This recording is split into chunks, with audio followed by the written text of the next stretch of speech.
and we ain't never got a box again. Well, well. I already been getting these bets, but now it's time for you to get your just due.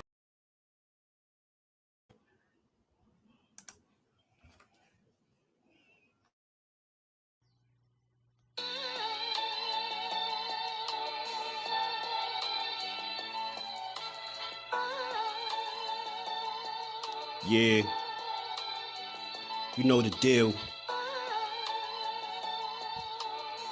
We back again. Yo.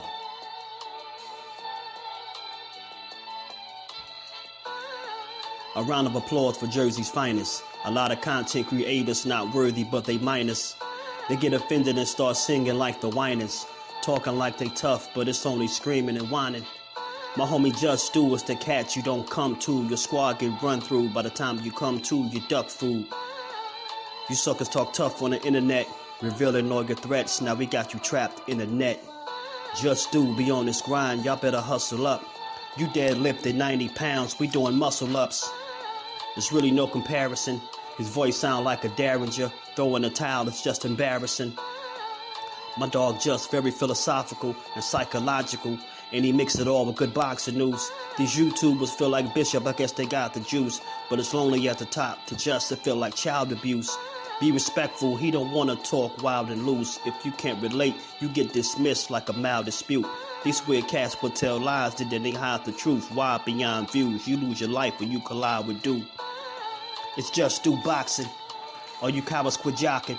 Kirk is official with no other options. Yeah, yo.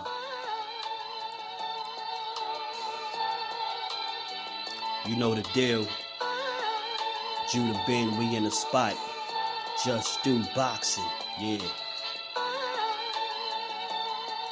And of course, shout out to Mrs. Do, holding the whole family down. Word 'em up, word 'em up.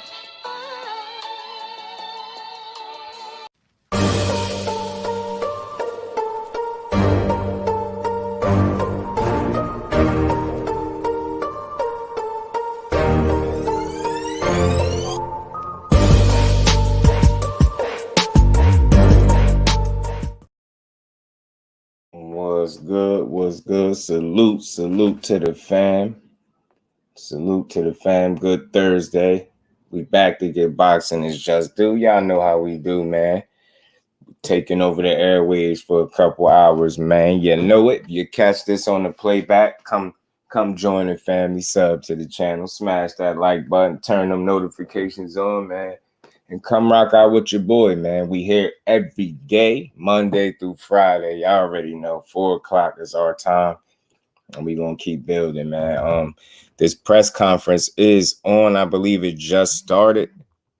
If y'all want, we can listen in or we can get the cooking. It's up to the fam. Whatever the fam wants to do, that's what we gonna do. Let me say what's up to the people. Salute to my baby girl, Miss JusDueBoxing.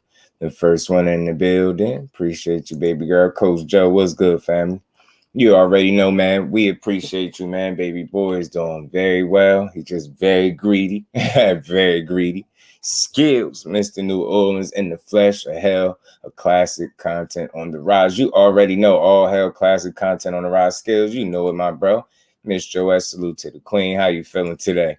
Say you know he suck in real life.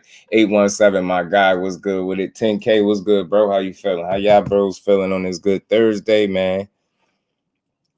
Yeah, they are starting this other press conference from these guys, man. If y'all want to listen in, we definitely could listen in for it once they get it started anyway.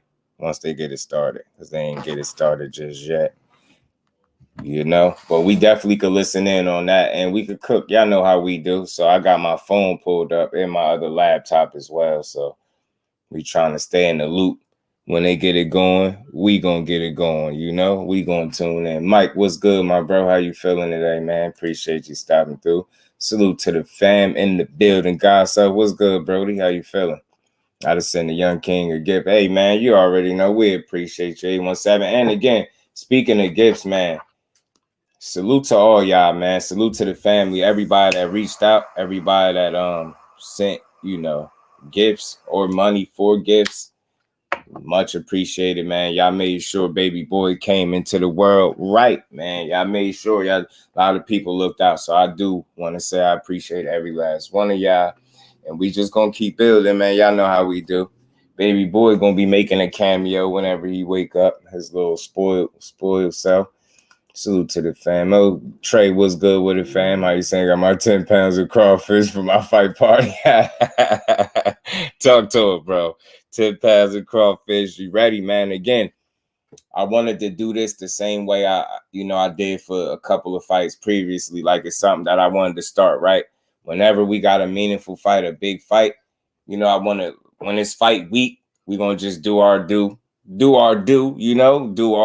pun intended, and speak on the fight all throughout the week in an effort to just keep the excitement level where it need to be. Like, we're going to have fun with it.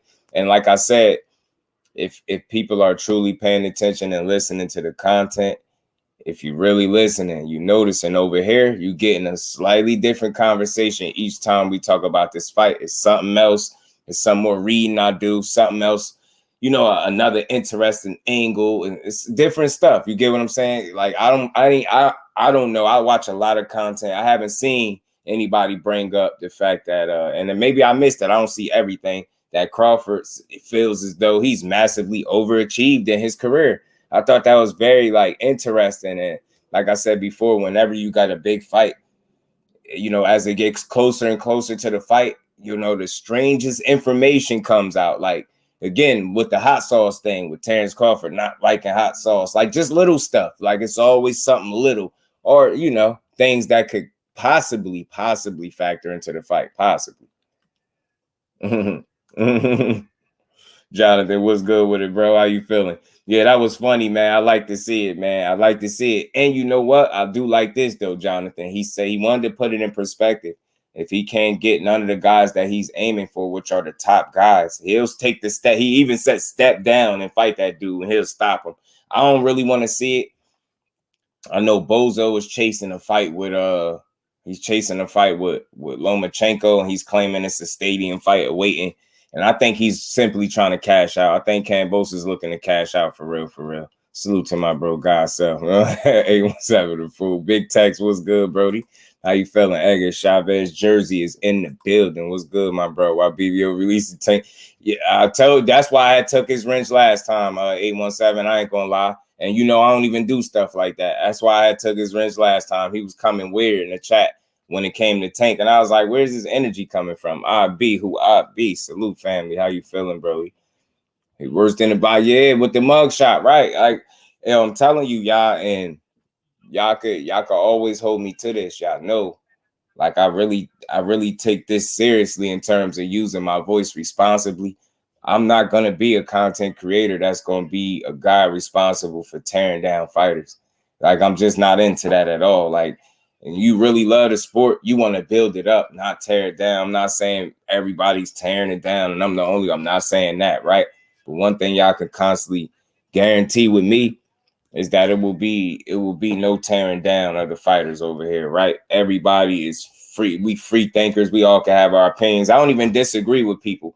How many content creators, not even content creators, how many people do you know that don't disagree with people? You get what I'm saying? Over here, it's just not about the disagreeing and agreeing and who know more boxing. It's about us talking this good boxing because we all love it. So when I'm up here at bat, and I call this when I'm on live, I'm up at bat, y'all. I ain't talking at y'all. I'm talking to y'all, and we building together. That's why I call these lives builds, man. El Fenici. Let me make sure I'm pronouncing that right. Am I Fenici? El Fenici. Much love and appreciation, family. Welcome to the fam. If you got a channel, let me know, and I'll sub to it right now too as well. Because I'm supporting all content creators, even if it's something else that you got that's going on that requires the support of the people. Let it be known, and I'm rocking with you, bro.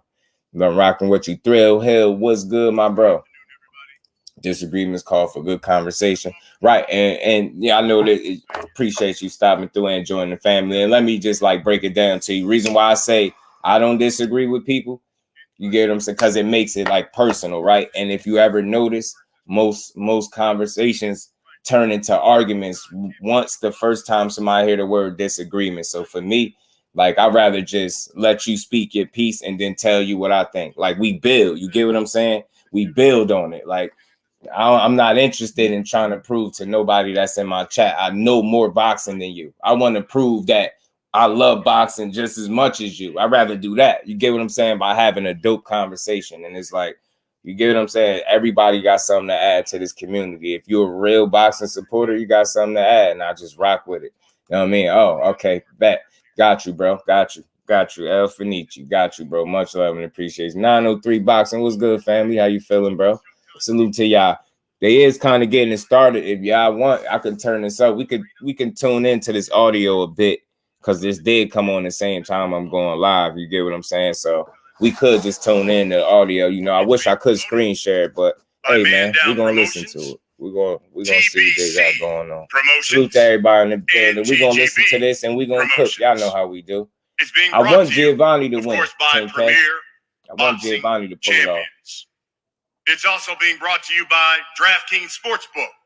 I'm gonna bring my camera up in a second. Why bet on boxing? I ain't gonna have y'all stand on my logo today, man. O'Reilly Auto Parts, the ultimate one-stop shop for all of your automotive supplies, everything for your vehicle in one convenient place. That is O'Reilly Auto Parts.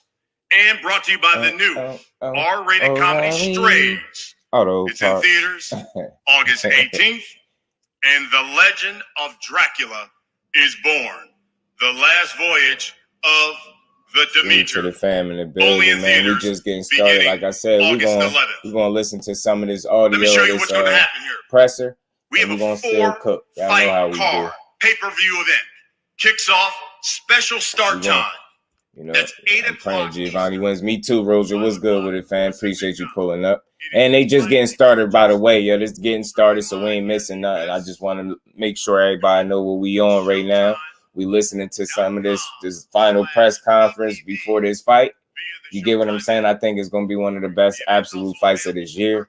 And it's going, I think everybody that's going to the fight, everybody that's purchased the fight, everybody that's tuning into the fight is going to get their money's worth. I truly believe that. Boxing will win Saturday. Make no mistake about it, there will be a winner and a loser. But at the end of the day, when you challenging yourself against the absolute best, you don't lose, bro. Especially when you coming off with that kind of money that they making.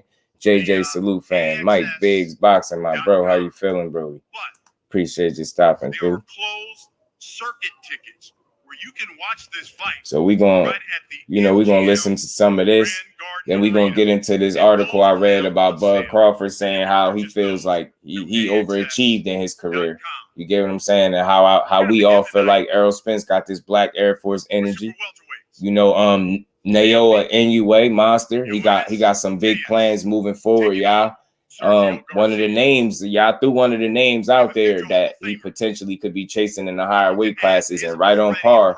He that's in the future plans for him. So we're gonna cook a little bit, but we're gonna listen to some of this, man.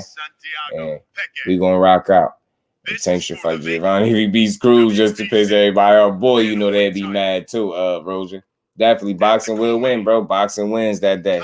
I know that sounds corny sometimes for some people, but you know, it's gonna be a winner and a loser more than likely. But boxing, we're gonna be the true winners, but we win. Cabrera. This fight card's loaded. Ashley's corner. What's good, Cuzzo? How you feeling? Let's just jump right into it. Always. And we'll start with the first fight of the night. This, y'all, man. So y'all bear with me. UNDISPUTED. This will be your 6th professional fight.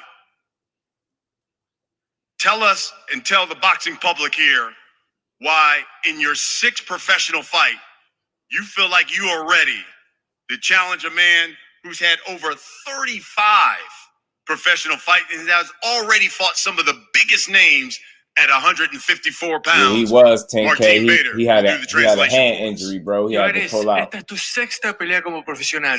Sergio acá tiene como 40 peleas más que vos de experiencia. ¿Cómo te sentís que le prometes al público que está acá para esta pelea cuando quizás te consideran más como un experimentado, no? Bueno, just the final press conference. Voy a salir a hacer mi trabajo, concentrado en la oportunidad que se me dio. Y pues nada, para eso fue que se me dio la oportunidad para venir a hacer el trabajo. y aprovechar la oportunidad, salirla concentrado a ganar a lo que I figured we'll listen to some of it while, Look, this is just about taking advantage of a great opportunity that I was given. The experience, we put that to the side because all I have to do is do my job and focus on winning. Sergio, facing a man who stopped all but one opponent that he's faced, but he hasn't gone past 6 rounds at all. Do you think he's bitten off more than he can chew? ¿Sentís que tu rival está mordiendo un poquito más de lo que puede manejar, considerando que nunca peleó más de 6 rounds y está en esta gran cartelera? No, desde luego que no, que yo respeto a todos mis rivales y yo si estuviese en su posición también habría aceptado porque es una gran cartelera. Pero yo me tomo a todos los rivales con respeto. Yo voy a salir a hacer mi trabajo y como he dicho en anteriores ocasiones, yo es que necesito ganar esta pelea y voy para eso. Estoy seguro que él va a ir para ello también y va a ser una buena pelea por eso. I don't think so, because I would have done exactly the same thing that he did if I had been given the chance to be in a card of this magnitude. And besides, I'm not in a position to underestimate absolutely anybody. I need to win this fight myself in order to go after what I want. I feel that. So I have to do my job as well. I feel that. And then it's one of those fights, bro. It's really a pick 'em fight. His business, not mine. And your pick sound like you rock with boxing, like you rock with both guys. You just got one for the win. I rock with that. I feel a lot of people are going to get their first opportunity to see you fight Saturday night. I think this could potentially be both of their toughest fights. For me, some people feel like it's not going to be close on either end, but I feel like it's going to be both of their toughest ¿Qué les fights. prometés que van a ver cuando estés frente a Sergio García el sábado por la noche? Bueno, voy a prometer mi nivel, la calidad que he adquirido aquí en el boxeo profesional. I know. El talento que siempre he tenido, una oportunidad que se me dio porque sé que mi equipo de trabajo confía en mí porque sabe que tengo el talento para eso y voy a demostrar Sergio Garcia is a solid fighter for sure. De estar en el éxito, de estar en lo más grande. Solid fighter. Un cubano más que puede ser campeón mundial. I promise that you're going to see yet another Cuban fighter with championship potential. I promise you that you're going to see someone skilled that is rising fast at the pro level, and there's a reason for it. And I promise you that the fans are going to see something that they're going to just enjoy when I'm out there in the ring. And this is Sergio, crazy because Sergio Garcia, y'all, is 34-2. His opponent is 5-0. What are the people going to see when Sergio Garcia 5-0, 4 knockouts. So they must think highly of this kid. 23 years old, 5'10". Cuban fighter. They must be fast tracking this kid. Bueno, yo creo que he demostrado en mis 2 anteriores peleas que yo soy un peleador que muere en la raya si hace falta y que lo doy todo. Te puede salir una pelea mejor, una pelea peor, pero que voy a dar peleas, estoy seguro, y que voy a hacer mi trabajo, que es lo que he estado entrenando durante todo este año en Reino Unido, y lo voy a demostrar en el ring, y las cosas se demuestran con hechos, no con palabras, así que no os prometo nada. See, what's good, family? How you feeling, Justin? I'm not about to promise anything. I'm gonna just show you what I can do because I've been training so hard in the UK, and you guys have seen me in the past 2 fights. I'm the kind of guy that's willing to leave it all on the line.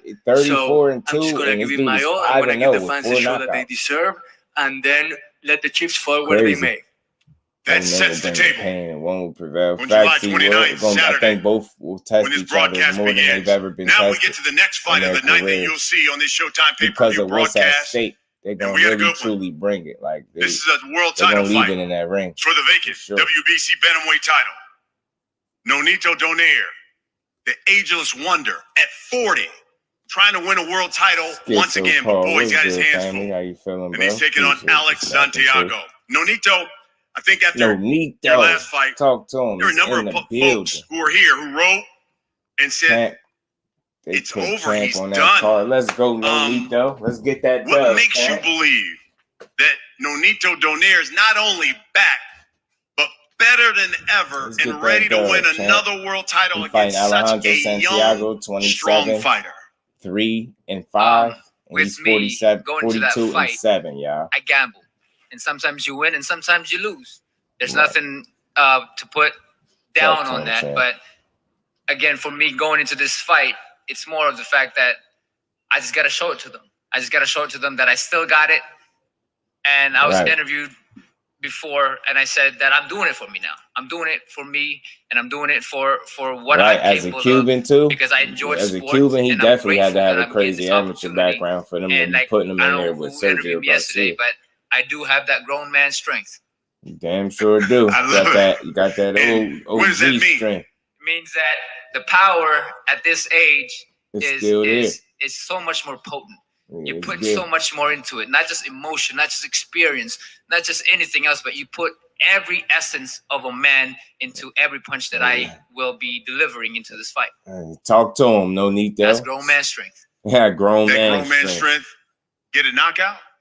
You know, I got to give a big respect to my opponent. He's a tough guy. He's never been down, but I am the type of guy that if I am given the opportunity, and if I see the opportunity, I will take that opportunity because there is no other satisfying victory than a knockout victory. That's right. Peke, I know it's been 5 years since you last had a world title shot. You better be careful with Santiago. You've certainly been on a roll since then. Tell us why this opportunity on Saturday will be different.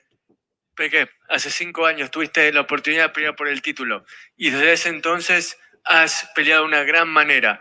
Pero contar a la gente por qué esta vez este capítulo de tu carrera va a ser distinto al que tuviste en 2018. Yeah, that's the question, right? That's the question, right? You know what I'm saying? Yo creo que that's the question. Or will that grown man strength catch Alejandro? You know what I'm esa saying? pelea que tuve en el 2018, mi trabajo, mi dedicación, mi disciplina. Yo era joven, 22 años tenía cuando me dieron la oportunidad. Yo sentí que gané, pero de igual manera, pues eso queda atrás. Seguimos con la visión hacia adelante y pues gracias a Dios, gracias a todo el trabajo, todo el esfuerzo y la dedicación, se llegó a dar la oportunidad en el mejor momento indicado. Me considero un peleador más maduro y pues estoy listo para ser campeón del mundo. Vengo con todas las ganas y decidido de serlo. Back then in 2018, I was young. I was 22. Did I feel that I won that fight? Yes, but it's in the past. I didn't do well on it that much. And then through hard work, through discipline, through having a great team, I was able to grow. I feel like I'm way more mature now. I'm ready to become a world champion, and that's what I came here to do. Peke, Nonito says he's got that grown man strength. Right. Enough grown man strength to take you out if he has to because he wants to become world champion again. Give me your response to that. Acá Nonito dice que él tiene la fuerza de un tipo grande y que si ve la oportunidad te va a mandar a la lona. This Saturday, this on the SpenceCrawford Undercard. Soy un joven león hambriento con ganas de ser campeón. We just listening in because I figure we might as well listen in while it's on, while we live. Why not? Then we're going to cook when it's off. I'm pretty sure they're going to be too long. Pero el sábado por la noche van a conocer al Peque Santiago. Going to hear the last takeaways from the fighters. Lo único que tengo en mente y vengo bien decidido a ser campeón. Right, yeah, this the Bud and EJ card. All respect for Nonito. I respect him a lot. But on Saturday night, people all over the world are going to get to know Alexandro Peque Santiago. You're going to see what I'm capable of. And I'm going to put on a show for absolutely everyone that's watching this fight. Nonito, okay, young champ. What would it mean to you, not only to become world champion again at 40, man, considering you would be just the 10th fighter in the history of this sport to accomplish that? Yes, sir. I don't really look into all that stuff. You know, I don't really compile everything. For me, I got a bigger vision ahead of me. You know, I want to take all the belts. I want to take all of that and become undisputed. That's the only thing that I have not done in boxing. You know, I became fighter of the year, knockout of the year, and all the accolades. You unified multiple division, but never been undisputed. And that's something that I have the biggest purpose. And this is why I'm still fighting, because of that purpose. And I do love the sport. Okay, Lolito. Finish with this. What would it mean to you to not only become world champion, but to do it on a card of this magnitude and against a fighter like Nonito Donaire? He 21-0, probably only got 7 KOs. Contra una leyenda como Nonito Donaire, ¿qué significaría para vos el tener el brazo alzado y ser el nuevo campeón del mundo? Es una motivación que que tengo. Voy a cumplir mi sueño. Estoy disfrutando el proceso que es llegar a hacer esto en una cartelera. Voy a estar ante los ojos de todo el mundo boxístico y pues me siento muy contento, muy motivado de que se presentó esta oportunidad en el mejor momento. Yo hace 2 meses nació mi hijo, tuve mi primer hijo y estoy muy contento y agradecido con Dios por darme todas estas oportunidades. Y como te digo, esta oportunidad la voy a aprovechar al máximo. Es mi sueño y vengo decidido a cumplirlo. They say that's what it is. His calling card. He can't I have box. fire inside of me. I want to make this dream come true. And it's not just about the objective. It's about the journey. I have really enjoyed how I've gotten here. And it means even more to me now that 2 months ago, my little baby son was born. So this goes out to him, to my family, and it makes me want it even more. I want to be a world champion no matter what. Right. Love it. Congratulations, by the way, the birth of your son. Thank you. Second fight that you'll see on the night. And then we get to the co-main. And this one will be just as good as the others. So it shouldn't be too much longer, y'all. And then we're going to cook, man. Isaac Cruz. Boy, he's all of a sudden become a fan favorite ever since he fought Gervonta Tank Davis. Fan and went all 12 rounds with him. But he's got his hands full because he has the unbeaten Giovanni Cabrera on Saturday night that he has to deal with. Giovanni, I love it because you've certainly been a confident man coming into this fight. Listen, you've taken down 7 previously unbeaten fighters. Talk to these people about the confidence you have stepping into the ring with a guy who's known as Pitbull and has made a living mauling his opponents. It's kind of impressive when you first off, I just want to say thank you to all the fans for being here. I want to thank my father right over there, Luis Cabrera, for teaching me to work hard and chase my dream. My mother, Angela Cabrera, right over there, for always pushing me to believe in God. I believe I'm here for a reason. Everybody's here because Errol Spence and Terence Crawford, this fight is a throwback to the 80s and what boxing stands for, the best fighting the best. I've defeated more undefeated fighters than most people in boxing history. If you look at Pitbull's first 20 fights, no disrespect, he's made it this far and he's had some great fights against some good opponents. Most of those opponents were not really good at all. I believe I've earned my spot here. I believe that I'm going to take this belt. Martín. Isaac, acá Giovanni viene con todo y dice que te respeta, que tus 20 peleas iniciales tienen su mérito contra buenos oponentes, pero que no cree que tus rivales en su mayoría hayan sido de un calibre que merezca reconocimiento, que estás un poco sobrevalorado. ¿Qué tenés para responderle acá, Giovanni? Hola, ¿qué tal? Buenas tardes.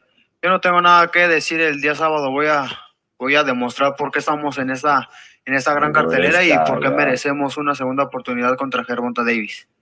I have absolutely nothing to say to you. You know why? Because I'm going to just come out on Saturday, I'm going to prove my worth, and then I'm going to show why I'm worth a rematch with Gervonta Davis. This guy, bro. Me too, Trey. No, go ahead, Giovanni, go ahead. You don't have nothing to say. He's still thinking about Tank, man. His mind ain't even on this fight. How important then, not only is this fight, but I guess how you look? In other words, do you feel like you need to stop an unbeaten fighter if you're indeed going to get that rematch with Tank Davis? Basado en lo que decís, Isaac, entonces no se trata solo de ganar, sino que de ganar, gustar y noquear, ¿verdad? Yo vengo a hacer mi trabajo y vengo a mandar un claro mensaje porque no estamos sobrevalorados y que todo nos lo hemos ganado gracias al trabajo y arriba del ring. I'm going to come here to do my job and I'm going to send a clear message. I'm not overrated. I am worth every penny, and I am here to just show everybody what I can do inside the ring. Though. Giovanni, your response? Shade Girl 85, salute to the queen. How you He's not overrated. He's coming here to send a message. So in other words, he's basically saying he's coming to blow you out because he wants a rematch with Tank Davis. Well, that's fine. You know, I'm 21-0 for a reason. Everybody that I fought has tried to take my head out, and I've picked every single one of them apart. And can you give people some insight on what they should expect? Because there may be some getting the opportunity to see you fight for the first time. And now on this kind of stage against this guy, can you tell us what you plan to do against a Pitbull? Well, first off, I want to represent Chicago. I want to represent León, Guanajuato, cabrones. That's right. You know, I have the Mexican blood inside me as well. I'm here to just give it my all, put my soul on the line, and just make sure I don't regret anything, man. Just give it my all and be proud of the account I gave of myself that night. What are people going to be saying about Giovanni Cabrera after Saturday night after he takes on Isaac Cruz? Yeah, I guess his name fits him well. Love it. Pitbull, 21 guys have tried. For real, I have None no clue, Rosie. Have been successful in beating like Giovanni Cabrera over here. Tell us why you're so confident you will Saturday night. Acá tenemos a Giovanni Cabrera que cuenta con un invicto, 21 oponentes que lo han intentado derrotar, ninguno lo ha logrado. ¿Por qué Isaac Cruz es el hombre indicado para quitarle ese legajo inmaculado y demostrarle a la gente de lo que es capaz? Porque no he enfrentado a un verdadero mexicano con hambre como la tengo yo. I'm just a real Mexican boxer that's hungry to show what he's worth. I hope he's hungry. He's going to eat a lot of punches. Espero que el sábado lo único que vas a comer son mis puños. A ver quién se come quién, cuáles. Ojalá así como hablas, aguantes. Let's see who eats whose punches and let's see who can withstand the most. Oh, okay. They talking crazy. Okay. Guys, we'll wrap it up with this. Final word. What should we expect Saturday night, Isaac? Bueno, por último, ¿qué puede esperar la gente este sábado, Isaac? A un perro con hambre que se va a comer a Giovanni Cabrera.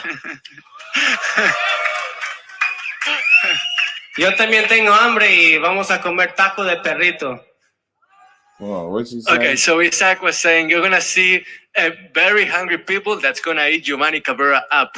And then Giovanni here replied, I'm also very hungry. And then I'm coming here to eat pitbull tacos. Folks, that's what we got in the co-main. We getting tacos, people getting eaten. It's on Showtime pay-per-view. Guys, I tell you what, let's have a face-off. And after we have the face-off here with the undercard guys, we're going to bring the main event fighters up here. And then we'll talk about the main event as well. But first, let's have a face-off with these guys. Talking crazy. And we'll start with the opening fight. Ioannis, Sergio, let's come to the front. The other guys, if we can, just stand to the side. Fight Tank. You get what I'm saying, Jonathan? Come on, bro. He's saying no to all smoke, but you deserve a Tank fight because you beat Giovanni. If you beat Giovanni Cabrera, yeah, okay. And Gambo and Eduardo Ramirez, so okay. He said cannibals. Say you pitbull tacos. Guys, down here in the front, right here, please. Right here in the front. Sergio, right here, please, right in the front. I'm interested to see this Sergio Garcia matchup too, because they got this kid, this Cuban kid. First fight of the night. Now we get to the second fight. This is for the vacant WBC bantamweight title. Nonito Donaire, Alex Santiago. Okay, let's get it, Nonito. Let's take it home, man. Let's take this one home. Let me take this off.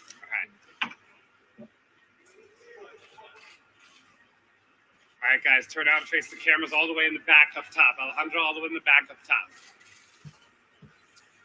Let's go.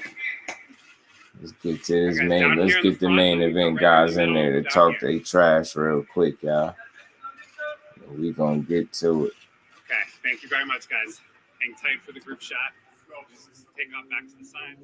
Peque, Alex Santiago, Nonito Donaire. And now we get to the co-main of the night. Pitbull, Isaac Cruz. That's good, guys. Oh, yeah. And Giovanni Cabrera. Oh, they face to face. They are okay. They actually close to each other. Cameras, they look like they ready to fight these two. Isaac. Yeah, let's pull them apart, please. Yeah.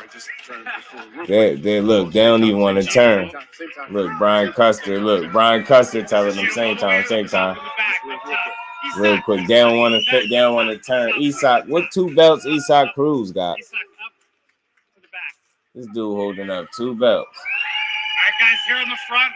Right here in the front. Isak Gio, right here in the front in the middle, please. Giovanni. Okay, stay right where you are. Let's do the group shot, Nonito. Let's get the entire fight card. Nonito, Ioannis, Peke, Sergio.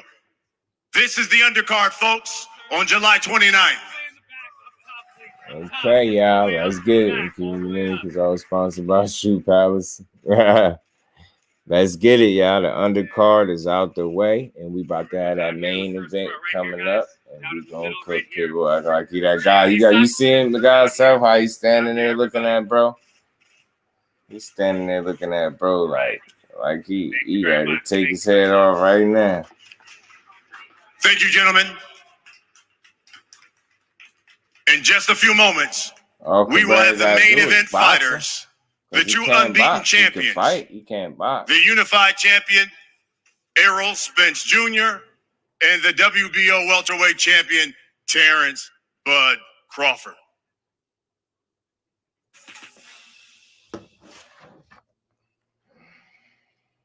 Okay, while we waiting for them to get in here, man. So far, so good. I lost the tank better than your belt. Right, Trey. Right. So, man, look, while we waiting for the main guys, the energy seemed good. I mean, you get the man, the undercard ain't the deepest. It ain't the craziest, of course. But I said this before. I think part of that is mainly because of the guys at the top. The main guys, they're getting so much of the money. You know what I'm saying? I think, they made the undercard with the rest of the budget. After putting together Errol Spence and Terence Crawford. I mean, they just put they used the rest of the budget to put together the undercard, in my opinion. And that's what we got. So, you get what I'm saying? But I think in this situation, you'll end up having a couple decent turnouts on them undercard fights. I do. You know what I'm saying? Like I said, I want to see this Cuban kid that they obviously got to be fast tracking at this point. They got to be fast tracking him.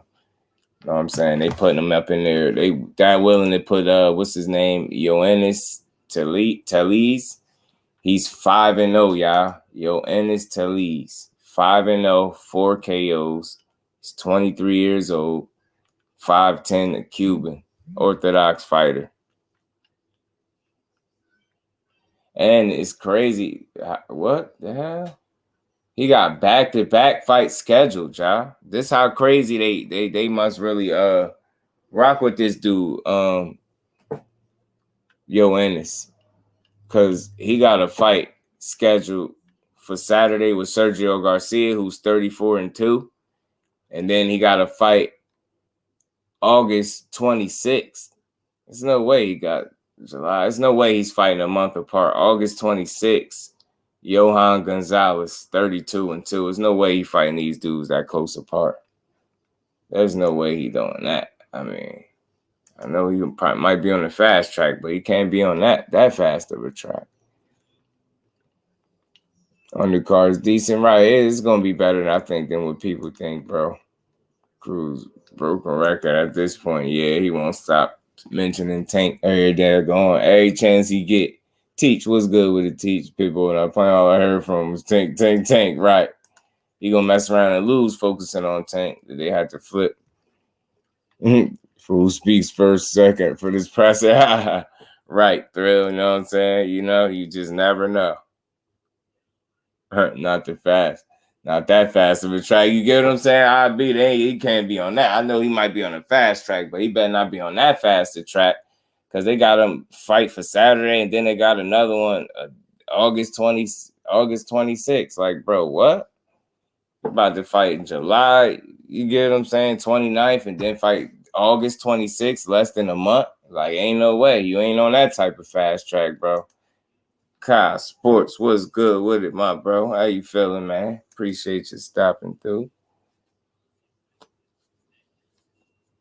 I gotta wrench up that other I gotta wrench up the other account too, Brody. Kyle Sports. I got you. I ain't know you ain't had no wrench.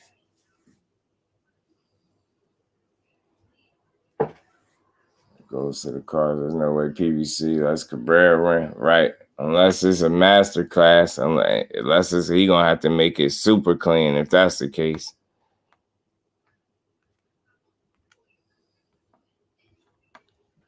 And you saying we seen what just happened with Maxie Hughes, you know what I'm saying? With him and Kambosos.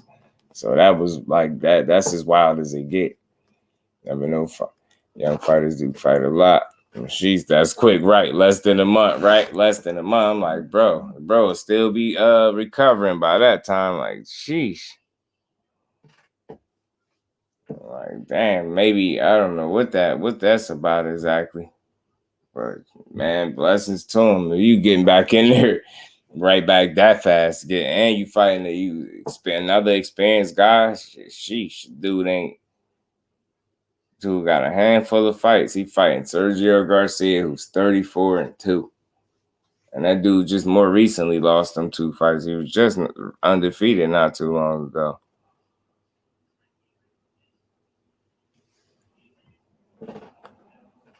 We're just waiting for them to get the main guys back up there, y'all. And then we gonna proceed. We done got this far. We almost through it, man. Never. No, yeah. Yeah, I got you, bro. Yeah, fighting that fast would be crazy, wouldn't it? What's going on at 6168? Who Morel, Benavides, and Boo Boo fighting? We don't know who Boo Boo fighting, right? Only thing we seen was him and Charlo doing that live. Morel, we do know Morel wanted smoke with Benavides, but Benavides seems to want smoke with Jaime Munguia. So I think Benavides is pursuing a fight with Munguia. Tay was good with it, Tay. Yeah, man. Right. That's what he want. And I think Giovanni Cabrera could box. So I think he might be in for an interesting fight come Saturday, man. Dude his defense got to be good. You get what I'm saying? He can't, you get what I'm saying? He can't, what's it called? He can't come in there crazy. Oh yeah, Tate. It's ridiculous. It's like, bro, focus on your fight for you don't make it to the next fight. You get what I'm saying? Focus on the meal in front of you. You talking about the next plate and you ain't even, you know what I mean? You ain't even dealt with the one in front of you. Salute to my bro, man. Kurt, man. Joining the channel, man. Becoming a member, man. Much love, much appreciation, man. And we ain't never got a box again. Well. I already been getting these back, but now it's time for you to get your just due. Salute to my bro Kurt. I had to give my bro his just due. Salute to you, man. Ask that man the presser. Let's see who can take. Yeah, right. Yeah, right. Just like somebody gonna just stand there. Like he wanted to be easy. Hell nah.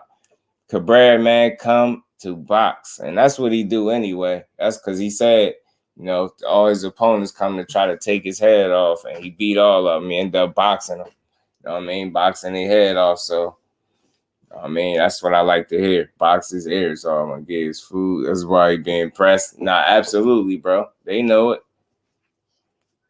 Try to do it on tank. That's all Pitbull I know, right? That's all he know, bro. I'm like, bro, man, beat this dude up, yo. Please beat him up. Please beat him up. Please beat him up. Giovanni plus 25. Yeah, let me get that. I'm telling you, man. 5 plus 500. I'm telling you, Cruz walk around with not 1, but 2 intern belts like a unified champ. Yeah, he holding him up, flexing with him and all that. I'm like, look at this dude, bro. Check him out. Yo, Pitbull Cruz, something else, ain't he? Right, a WBC intern and Latino championship belt. Right. The little fortune cookie belt, man. He got a fortune cookie belt up there. He's flexing them Jones on Cabrera, too. Cabrera said he coming to take them damn titles. Kyle Coolett, blessings, family. How you feeling, my bro? Great news anyway. Manager said, you already know I'm on it. Rozier.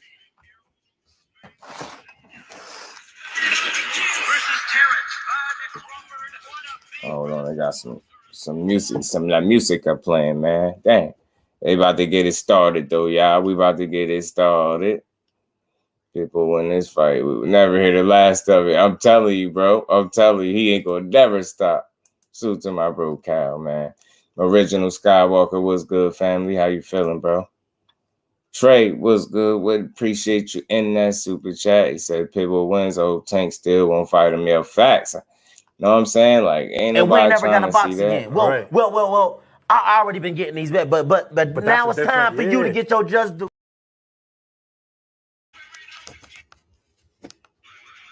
Yeah, they got some these guy plans. Getting to it though. They getting to it, y'all. You tell that man to move on and enjoy his life, right? Right. You know what I'm saying? Be like, hey, you know what I mean? He good. 2 days from now on Saturday, July 29th, history will be made for the first time in the 4-belt era. There will be an undisputed welterweight champion crowned. We have 2 unbeaten champions getting set to collide live on Showtime pay-per-view this Saturday, July 29th, 8 Eastern, 5 Pacific time. A night of boxing that you will not forget, that will live on in the annals of boxing history. Let's meet our main event combatants. First of all, this man is a 3-division world champion, having captured a world title at 135, being undisputed at 140, and he's been a welterweight champion of the world since 2018. He's looking to become the first man to become an undisputed champion in 2 divisions, with a record of 39 wins, no losses, 30 wins coming by way of knockout. He is the reigning and defending WBO welterweight champion of the world from Omaha, Nebraska.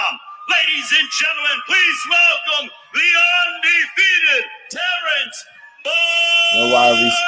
Crawford. Know why I respect the belt that Tank got, even though people make jokes, because that belt has mandatory obligations. Believe it or not. Bud won the flip to come out last. he out there first. And now let's go ahead and meet his adversary on Saturday night. This man with a record of 28 wins, no losses, 22 wins coming by way of a knockout. Yeah, joining crazy, us right? from DeSoto, Texas, he is the WBC, WBA, and IBF welterweight champion of the world. Ladies and gentlemen, please welcome the undefeated superstar from DeSoto, Texas. Here is Errol, the I got you, Mike Davis. I got you. Jr.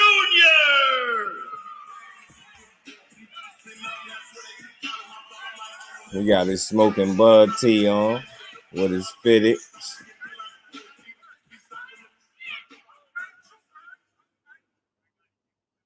The biggest guy is fitted on. Here they are, ladies and gentlemen.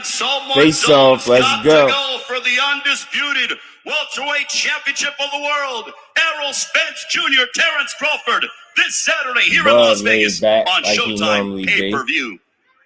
EJ look focused. They both look focused right now.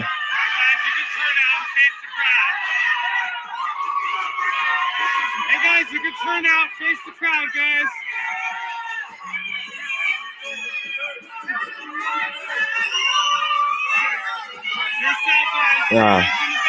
Terence Crawford stared him down longer for people that care about that. EJ turned on him and then, did his little flex. Terence Crawford got a hoodie on and EJ got his smoking bud tee on. They both look ready, though. Ladies and gentlemen, both men will remain standing, but we are going to have a commemorative coin toss. With that being said, I want to bring up a special guest to conduct this coin toss. This man is the former undisputed heavyweight champion of the world. No doubt he's made legendary moments as a prize fighter over the course of his career. Ladies and gentlemen, please welcome the Hall of Famer, the living legend, Iron Mike Tyson. It's crazy because I got some pictures I'm gonna pull up. We're gonna talk about this too, man. After this over, we're gonna build on all of this. That's why we here. Salute to the famo in the building. So, Mike, how excited are you to see these two, Errol Spence Jr. and Terence Bud Crawford, collide for the undisputed welterweight championship of the world this Saturday? Hey, this is amazing. I haven't seen things like this in over 30 years. Two of the best fighters in the world, and who's truly the best. Okay, so what is going to happen with this coin toss? The winner of the coin toss is going to have the option on if he will walk first and be introduced second, or if he will walk second and be introduced first. So we have a commemorative coin here for this mega welterweight championship undisputed showdown. As I want to show Mike first. This is heads. I want to. Oh yeah, absolutely. But this is heads. Mr. Crawford, this is heads. Mr. Spence, this is heads. We show to the public, this is heads. They're doing all now of this. To Mr. Tyson, this is tails. How you gonna be introduced Mr. Crawford, second this is tails. And come out Mr. first. Spence, this is tails. I mean, come out second, and but to introduce everybody first. at home, and here, this is tails. Okay, so now, Mr. Crawford, you get to pick what you want to go ahead and how you see the coin flipping. Right, what is your call? Heads. Mr. Crawford is picking heads. Now I will turn over the coin to Iron Mike Tyson to conduct the coin toss. So you're saying heads, right, Mr. Crawford? Heads for Mr. Crawford. The hell kind of coin flip was that, Mike? It's heads, baby. It is heads. So we will have to find out what Mr. Crawford decides on Saturday night. Flip. With that being said, I will go ahead and turn it over to Brian Custer to continue today's main event press conference. Thank you very much, gentlemen. Good luck. You think?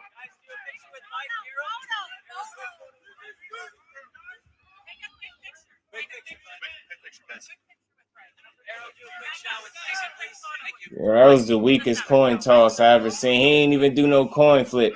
Mike looked like he damn dropped it instead of flipping it. I'm dead serious. Was y'all watching that? Mike looked like he dropped the damn coin instead of flipping it. The hell type of, what was the type of garbage was that, bro? Man, that was garbage, man. That was garbage. I ain't gonna hold you. That coin flip was weak. That's weak. I ain't gonna even hold you. A coin flip, bro. Just come out first like you supposed to. I don't get this, dude. Welcome back, everybody. Yeah, facts. Thrill up, man. Once again, what the hell? Final press conference. Dumbass coin toss. I don't know what that Crawford. was. Folks, Why is he finally dropped here. it on the floor. Fight we've been waiting for. Era-defining fight.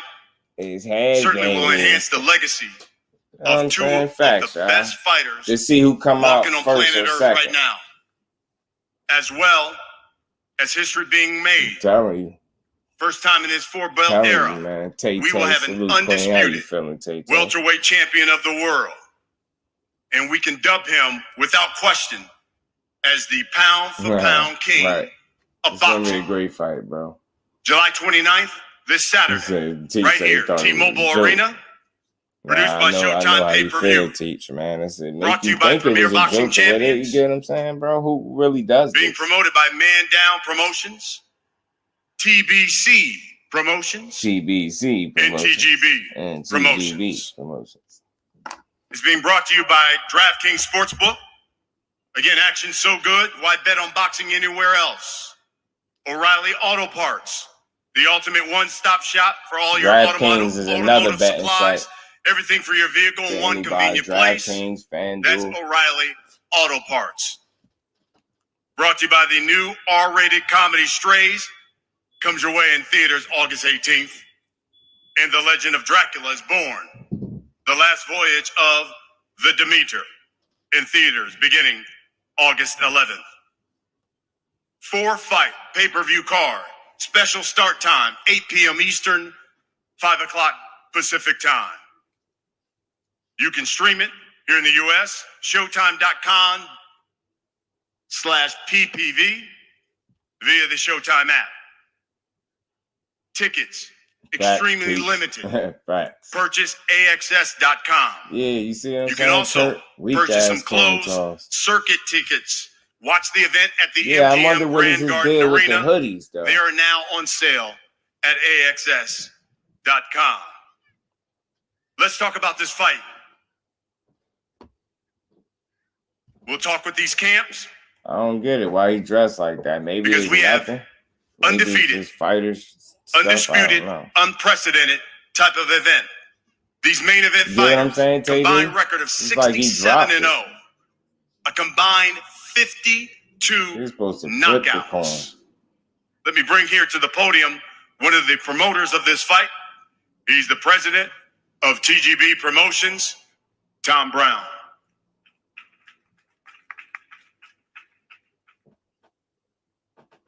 Let's get it. Good afternoon. Thank you, Brian. Still cutting, dude. Welcome, everyone. I gotta tell you, I've been in this business now a little over 35 doing years. It like that. I haven't been this pumped up in a long time. He look annoyed.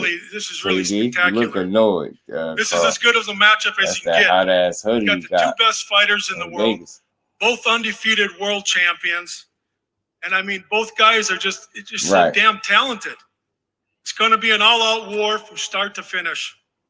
You know, when you look at the skills of such elite fighters and try to evaluate the fight, everything's just so equal.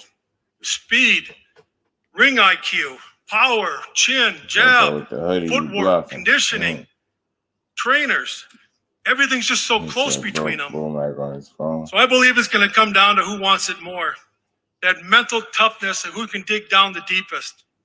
Who's got that heart of a champion, especially in the late rounds of an all-out war? For real, who can finish the strongest with everything at stake? But we know one thing. There will be a new, undisputed pound-for-pound champion on Saturday night. Thank you.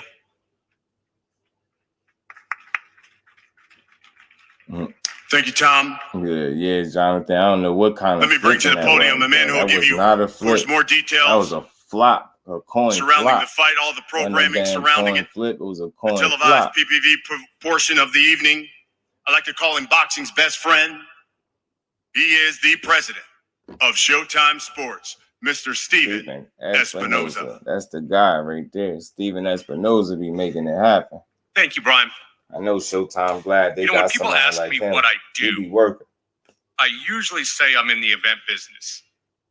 And it's not that I'm not proud to say I work in boxing or I'm not proud to say I'm a TV executive. On the contrary, far from it. I'm very proud that Showtime, along with its partners PBC and TGB Promotions, have established themselves as the #1 industry leaders in boxing.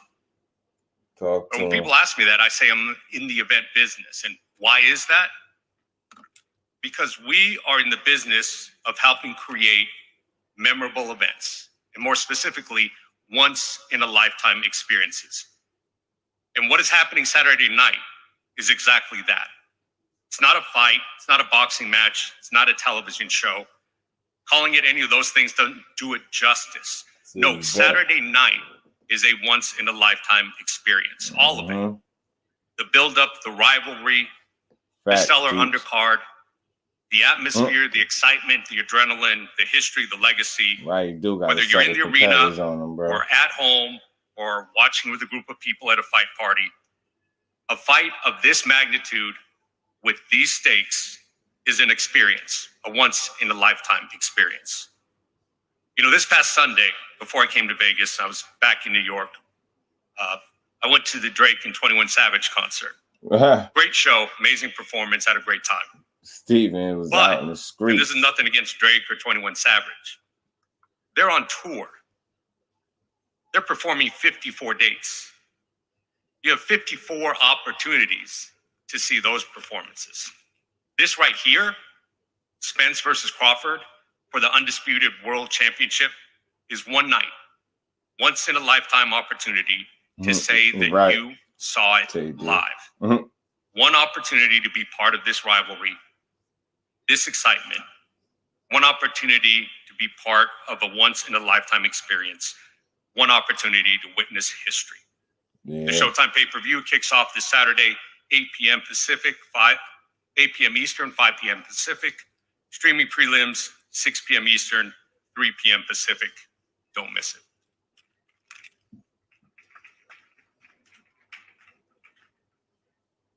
Let me just say this.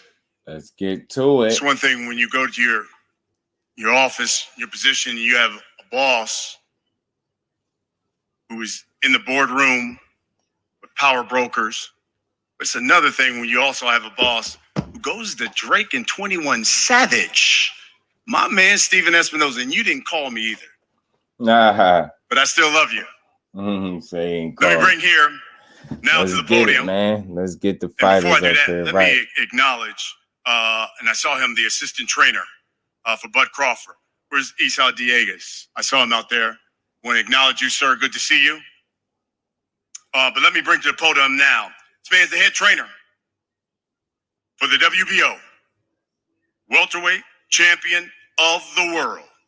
He is Brian Bomac McIntyre.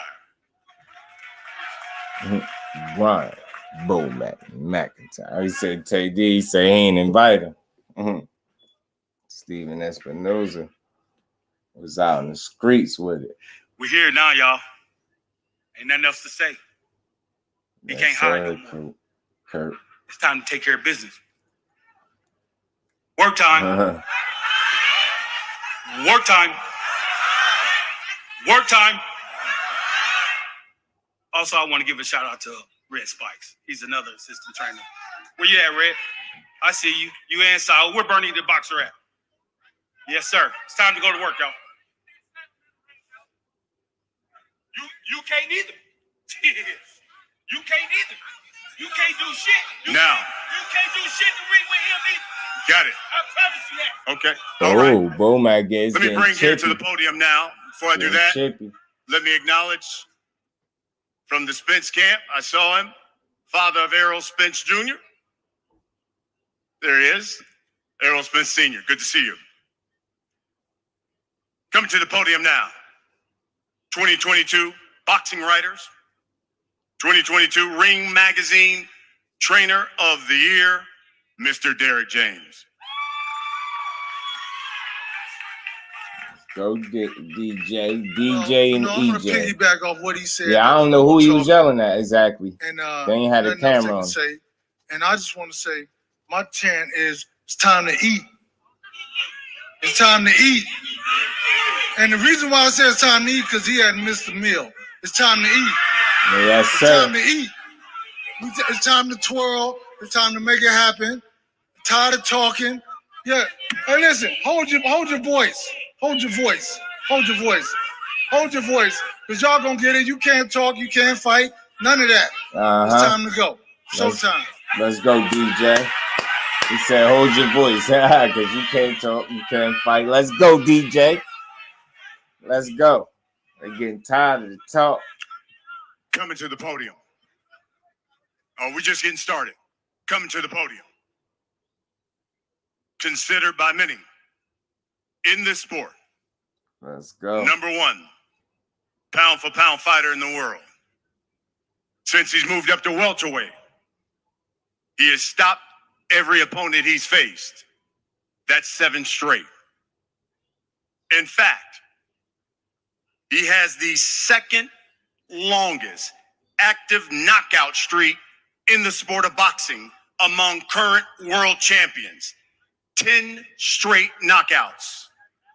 Only Artur Beterbiev has more at 19. He is the former, undisputed, super lightweight champion of the world. He is the current WBO welterweight champion of the world. He is Terence Bud Crawford.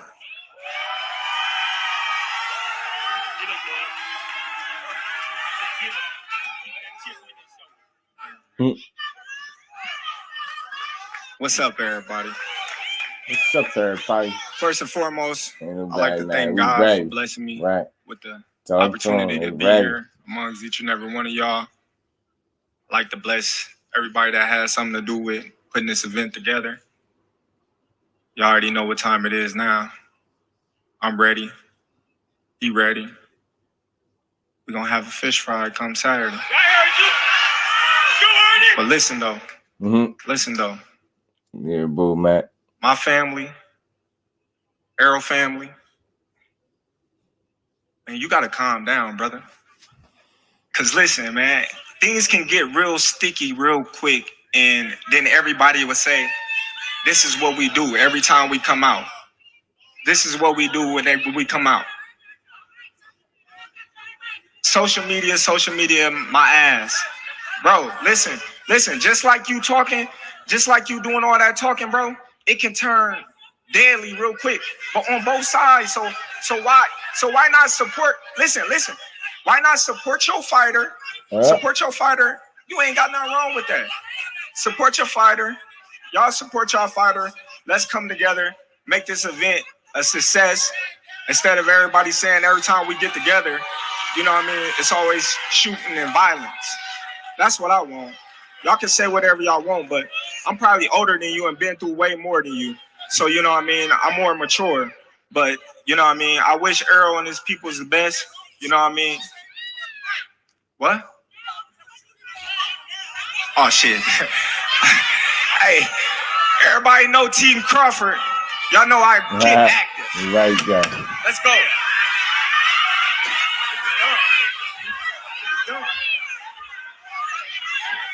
Let's go.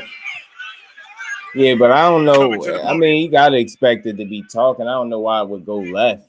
You get what I'm saying? He must ain't used to this. Just like Terrence Bud Crawford carries a big punch as well. Peace. Yeah, I think it's gonna be peaceful. The truth hurts. 78% knockout percentage. 6 of his last 7 opponents were former world champions. 3 of them, he took away their straps. Yes, thus, sir. Dubbed it strap season. Right.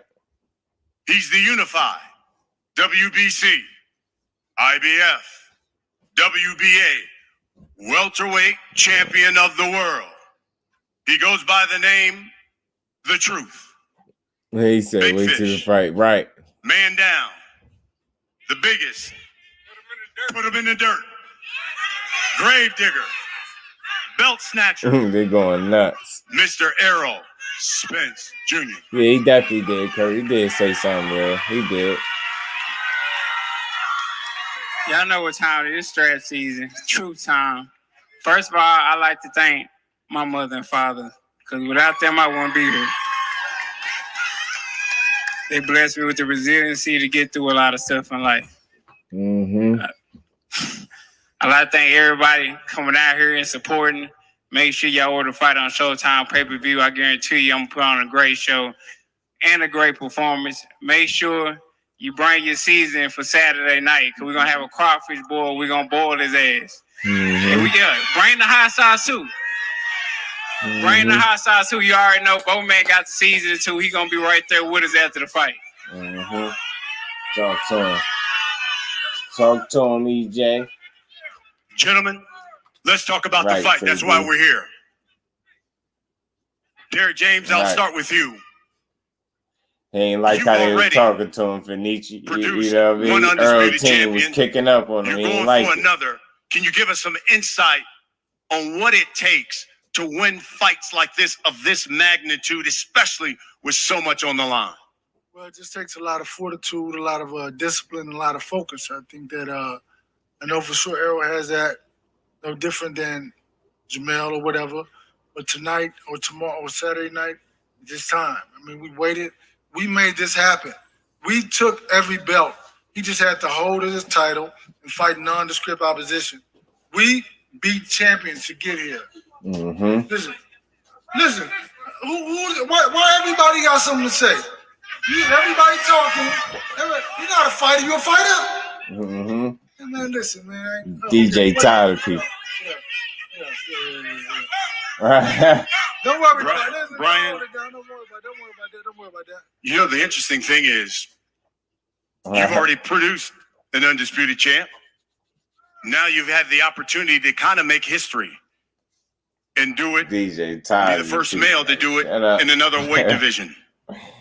DJ on it. You're going up against, obviously, a phenomenal fighter, and then also a trainer of the year. But if you're victorious on Saturday, what does that say about Brian Bomac McIntyre as a trainer? Says he got 3 other people helping him. Get him, DJ. 3 other people helping him. Come on, y'all, be quiet. It's funny, y'all, because it's the truth. Ain't no more hiding. It's the You truth. can't hide no more, Derek. Hide. We'll find out who the best Hey, man, listen. Only thing been I hiding is respect those you big for what you've done in the game. Cheetos. But you ain't never went up against me or my Listen, staff. that's the only thing been hiding. So you remember something. What? Tell me what I got to remember. We've been here before. So you say you trying to get there. No. You, all right? Wait. I can tell you how it is to be undisputed. Wait. You can tell. You can't tell me shit. Listen, you the only. Sit back and watch this. Wait, is Jamel Charlo on? Sit back and watch this. I promise you. Yeah, he got a point. Jamel Charlo undisputed. Hey, man, listen, man. Jamel Charlo is undisputed. Super heavyweight. What the fuck you talking about? We know all that shit you talking don't mean nothing. Let's go. I like I this. can bump my guns at you. You can bump your guns at me. But at the end of the day, them 2 brothers got to get in the ring. That's right. All right, then. So shut the fuck up. Yes, ma'am. This is going to be one heck of a fight. Yes, ma'am, I will. Now, he got an let's undisputed fighter, Look, too. Mama, you know, let's go. EJ, no matter where I go, no matter where you guys go, they ask the same question. Yeah, DJ tired. He's been holding a lot in. So I'll just ask you, Errol Spence Jr., can you tell everybody why Errol Spence will win Saturday night? You a fighter? You asking bogus questions. I'm going to win because I'm the better fighter. I'm a better fighter. Physically, mentally, it doesn't matter. I'm more durable than him. Like I said, I'm going to break him down, and I'm going to break his will. But Crawford, same question. Will you tell boxing public why Terrence Bud Crawford will win Saturday night? Everything about Terrence Crawford is better than Errol Spence Jr. When you look at everything that I do in the ring, is better than Errol Spence Jr. Okay. So, you know what I mean? Bud. Come fight night, yeah, I'll be proving each and every one of the doubters wrong once again that Terrence Crawford is the best fighter in the world today. And that's just what it is. Not taking, any credit away from Errol. He's a great fighter. He's good at what he do. But when you compare him to Terrence Crawford, there's no comparison. I'm just a better fighter. Okay, bud. Errol, I hear that. I hear you, bud. But you told me even as an amateur, I hear you. You had one goal. You had one dream, and that is to make history and be the first undisputed welterweight champion of the world, especially in this era. Nope, that's Floyd, a lie. Manny, neither one of those great fighters never accomplished it. You accomplished that and get a victory Saturday. What does this say about Errol Spence Jr.? Well, I don't remember telling you that because my goal was to get some money, especially when I was in the amateurs. But me winning this, I thought he was talking about Crawford. It means a lot. It definitely means a lot. It means that I am one of the greatest welterweights that ever lace up a pair of gloves. Talk to him. But we've already mentioned it. You win this fight. You join Clarissa Shields as the only fighters to become undisputed in 2 different weight divisions. You be the first male. You're victorious Saturday. What does that say about Terrence Bud Crawford? Like I said before, this is the Terrence Bud Crawford era. When you look at the body of work that I've done in each weight class that I've been in, you can't deny that this is my era. I never had a close fight. I never had a fight where people thought I lost. I never had a fight where I didn't look spectacular in. So, given the body of work, and that's Sean Porter was a close fight, bro. We're being real. So, given the body of work and how long I've been doing it for, this is the Terrence Crawford era since Floyd Mayweather retired and him and Andre Ward. EJ, you can look at a fighter, you can look at him on video, you can go to their fights and watch them fight. But it's not until you get into the ring with somebody, you find out a lot about that fighter. What is Bud Crawford going to find out about Errol Spence Jr. that he hasn't seen on video and maybe didn't notice when he went to one of your fights? What's he going to find out about EJ on Saturday night? Talk to him. And my skills are superior. Yeah, he's talented. You know, he got God-gifted ability, but we talk about skill set. We talk about what my coach teach, and that's why he is a trainer year, because what he teach, you know, he don't have followers just talented. He teach fundamentals. He teach sound basics, and that's what he's gonna find out, that I do have great defense. I do have great offense. I do have great stamina. I have all the above. I just don't have talent. Mm-hmm. Same question. What's Errol Spence Jr. going to find out about Bud Crawford when he steps in the ring finally on Saturday night? The same thing that everybody else. Right, Mike Biggs. They're going to come in there and say, damn, I kind of underestimated this guy. On TV, he looks one way, but in the ring, I saw 3 of them. So, you know, it's all good. You know, he got the fundamentals. He got, you know, the durability. He got the stamina. He got the size. He's strong. He's the big bad wolf. You know, so come fight night, we're gonna find out, you know, all that he said he is. He's gonna have to show me. Right. But this will be your 8th fighter at welterweight. Fate, my bro, was good with it. Stop. How you feeling, bro? Will Errol Spence Jr. get stopped on Saturday night? I always tell everybody, I don't go in there looking for the knockout. I go looking for the win. But if he get out of line, he's gonna be the next one down. I've been getting that line my whole life, so shit, you gotta do what you gotta do. Shit, I'm about to take my belt off him. You gotta do what you gotta do. I'm gonna do it. I'm gonna do it. Errol, you gonna need more than the belt. I don't know what you're talking about. I ain't one of your kids. I'm gonna need more than the belt. I ain't one of your kids. I'm gonna treat you like one. Yeah, we gonna see. We definitely gonna see. William Old School, my brother. Same question to you. One of your monikers is man Let's down. Go. This is for the undisputed welterweight title. Will you stop Terrence Bud Crawford Saturday? Put him in the dirt. Mm-hmm. Put his ass in the dirt. Folks, I ain't putting nobody in the dirt. Folks, we'll wrap it up with this. Bud Crawford, for the over 1 million people who will be watching this fight, for the well over 20,000 that have sold out this arena, put down their hard-earned money to come watch you two champions fight. How you feeling? What can you guarantee us we're going to get when you step in the ring with Errol Spence Jr. on Saturday night? I can guarantee fireworks. I can guarantee y'all that. You know, I'm 100%, 120% ready. I'm ready for whatever he brings to the table. He say he come and step in and he's gonna break me, as he say.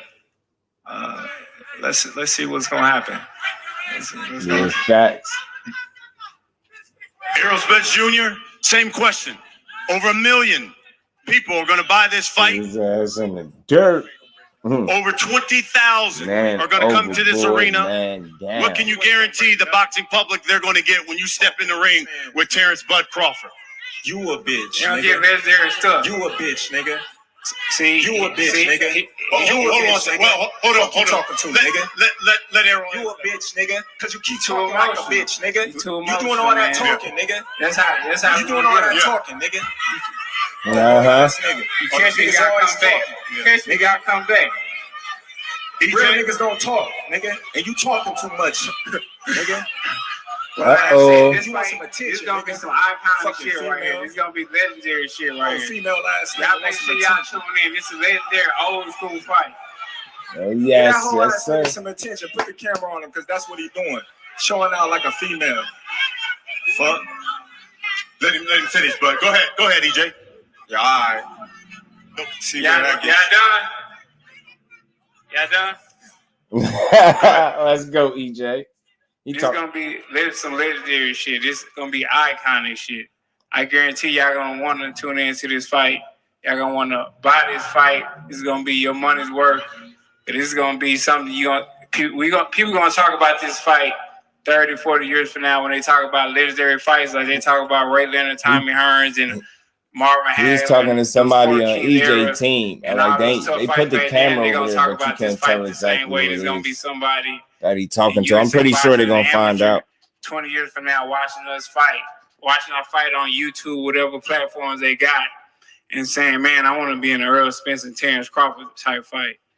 So y'all make sure y'all tune in. I guarantee you, it's gonna be nothing but fireworks from start to finish, folks. Saturday. We're just a couple days away from history. 2 undefeated champions putting their belts, putting their legacies on the line for a chance to make history, to become the undisputed welterweight I don't know who he's talking. of the I don't know if that was and his it comes pops your way he was talking live to or not. on Showtime pay-per-view sure. Based on Saturday, July 29th. We will see you here at T-Mobile Arena, 8 o'clock Eastern. That's 5 o'clock Pacific That's time. how we gonna Gentlemen, get him. we're going to have just one more face-off. Because you got to think he the only one that got mad Thank like you, all that. of you, Both sides is chirping, but he the only one that got emotional like that. I'm going to call it what it is. He did get emotional. EJ ain't get emotional like that.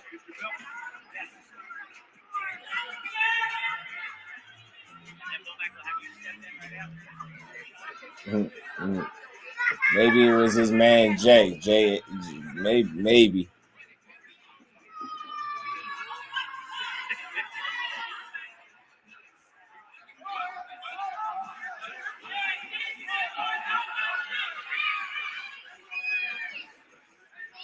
Face to face, guys. Right up to the axe. Right up to the axe. There you go.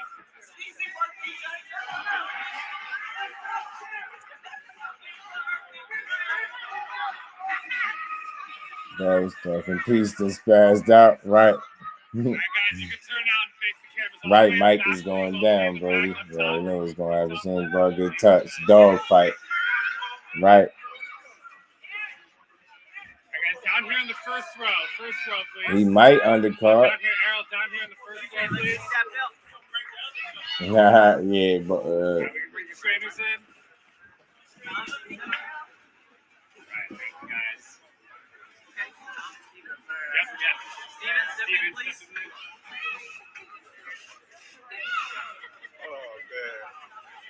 in. Look, he's still laughing. He's still reacting too much to the crowd. D1, what's good with it, family?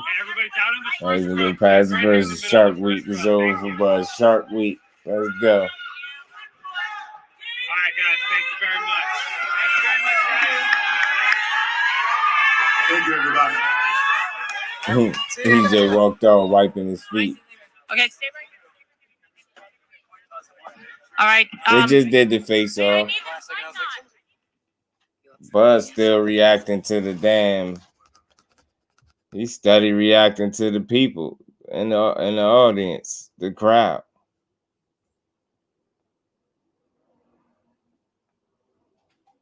Let's just go to a commercial break right in the middle of it. And looking at it, but he has some weird energy. 88 Sports Talk, what's good, family? I don't know what Bud laughing about. Ain't nothing funny. Yeah, man. He reacted a little bit too much to what was going on around him. To me, he was supposed to block that out. He start talking about it could get sticky, and I don't know. I don't know. That's just me. You got a little emotional because you weren't even supposed to have to explain that, even though it was some real stuff you said. But I don't understand why it would go that way because it's a fight. People only talking is trash talk. It's like you must ain't used to nobody being confident in a guy. That's what that told me, because they was doing a lot of talking. I mean, who don't do a lot of Jose Benavidez and his camp did a ton of talking.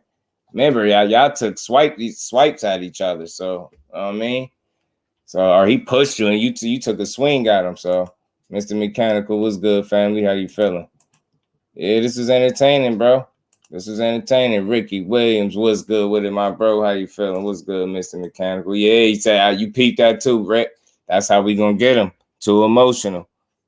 That's what he said, bro. Was too emotional, man. Too emotional. I think he on point about that. Bro, a little too emotional, bro. Was easy at the way. Oh, nah. Nah, hell nah. He know not to do that to EJ. He ain't pushing no EJ, bro. He ain't doing that. It's Crawford purposely copying Spence hair and shoes. Right, Skits. Right. I tell you what, man, this is gonna be a hell of a fight.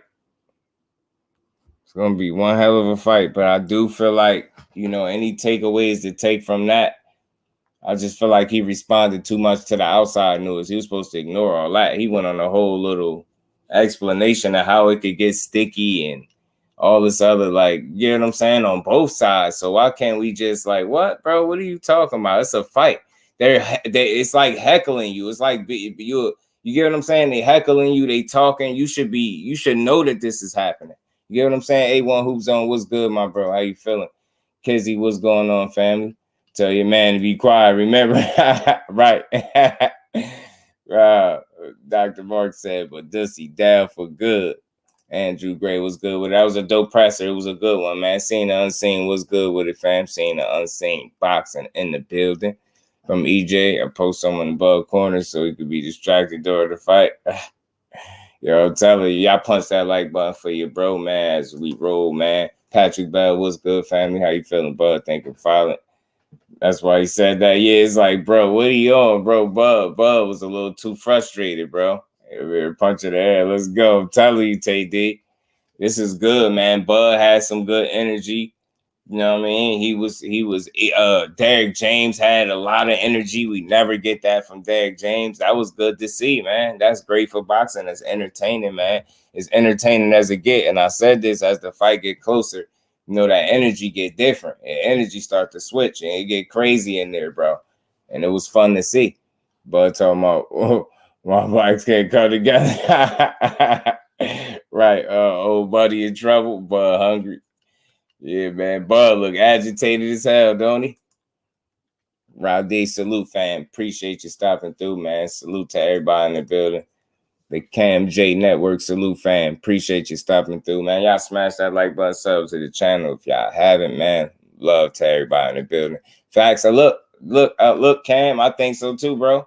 Look, I'm just going off of what we all just seen. I think he was supposed to ignore that outside noise a bit better, right?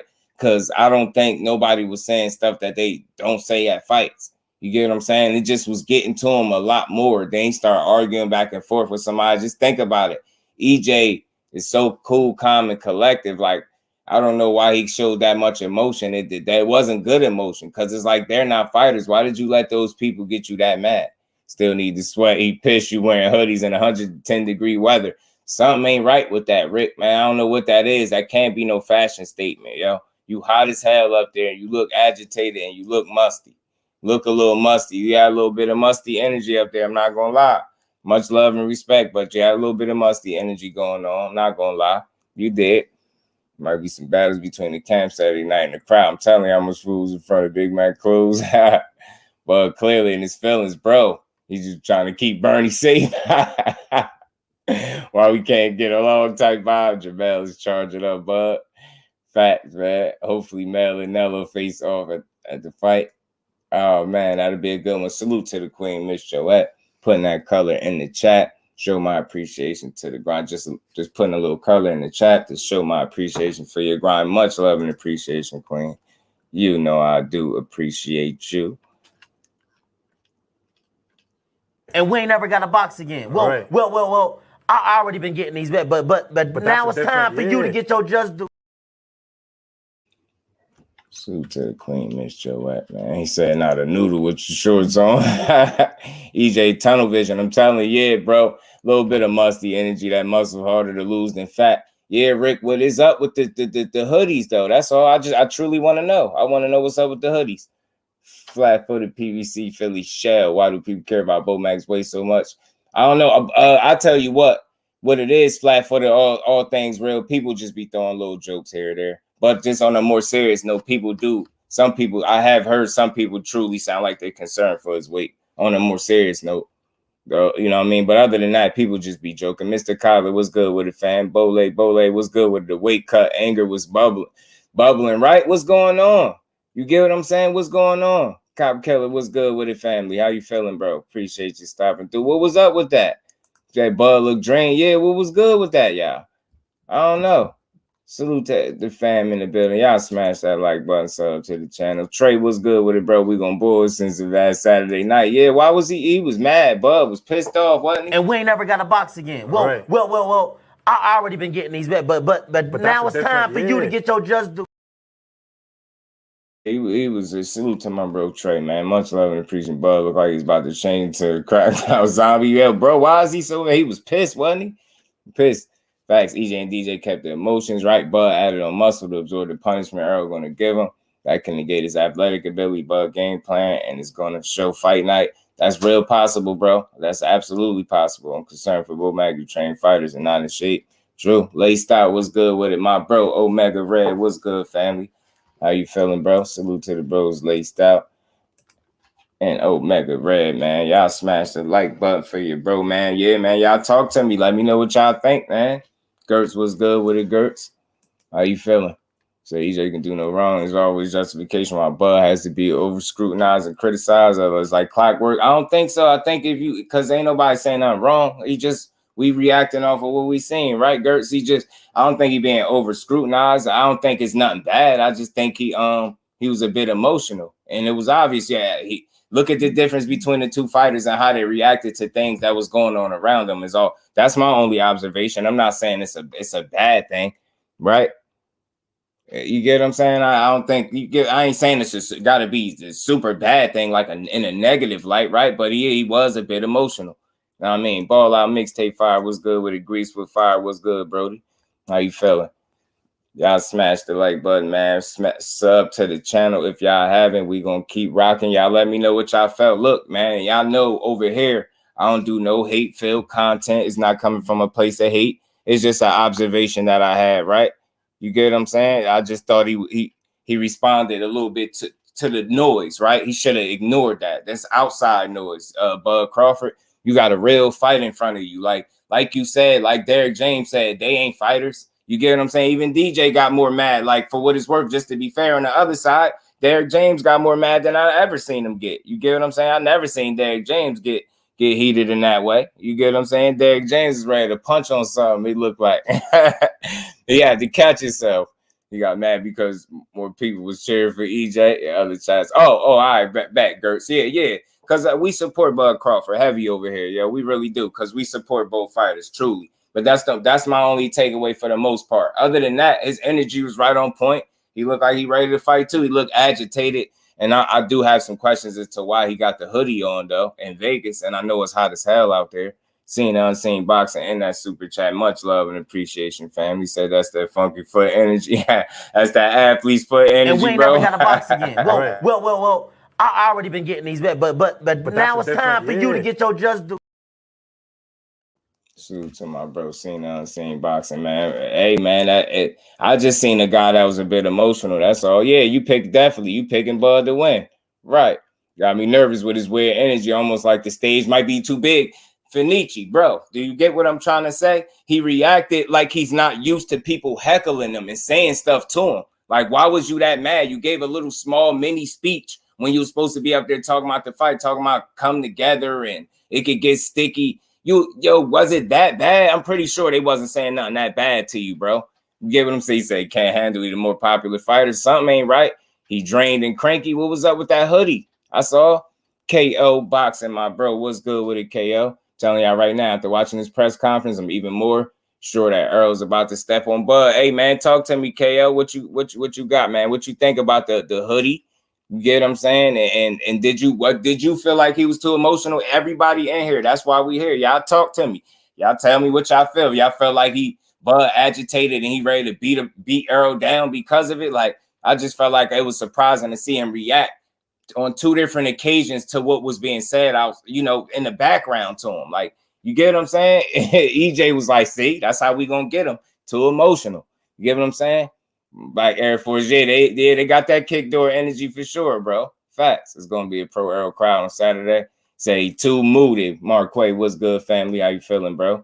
Appreciate you stopping through. Say keep your eyes open on Saturday, right, man? It's gonna be one. It's gonna be one. We can't miss it. It's too much to talk. Hey, man, look.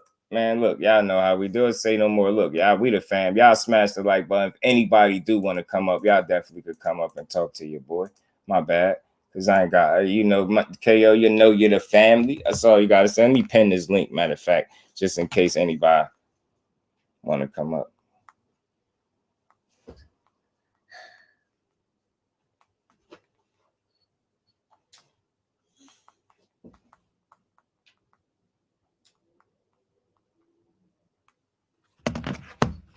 Salute to everybody in the building, man. Y'all smash. Yes, sir. Punch on that like button. This isn't boxing. This is a fight straight up. It's gonna be there and beating him up. I need to hear no more. Right. This was fun, man. This was good energy. This was great for boxing, bro.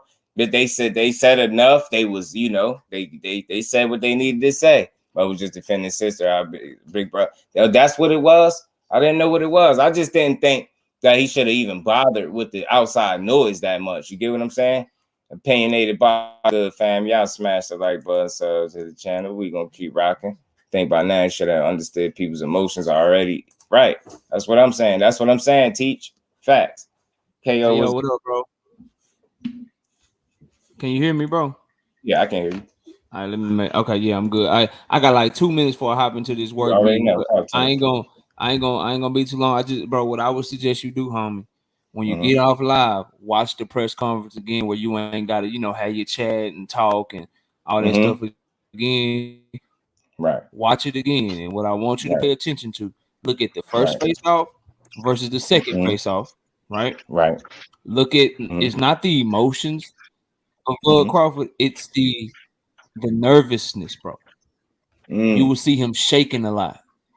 You will see him put his hands over his face to hide the fact that he's getting very angry in there.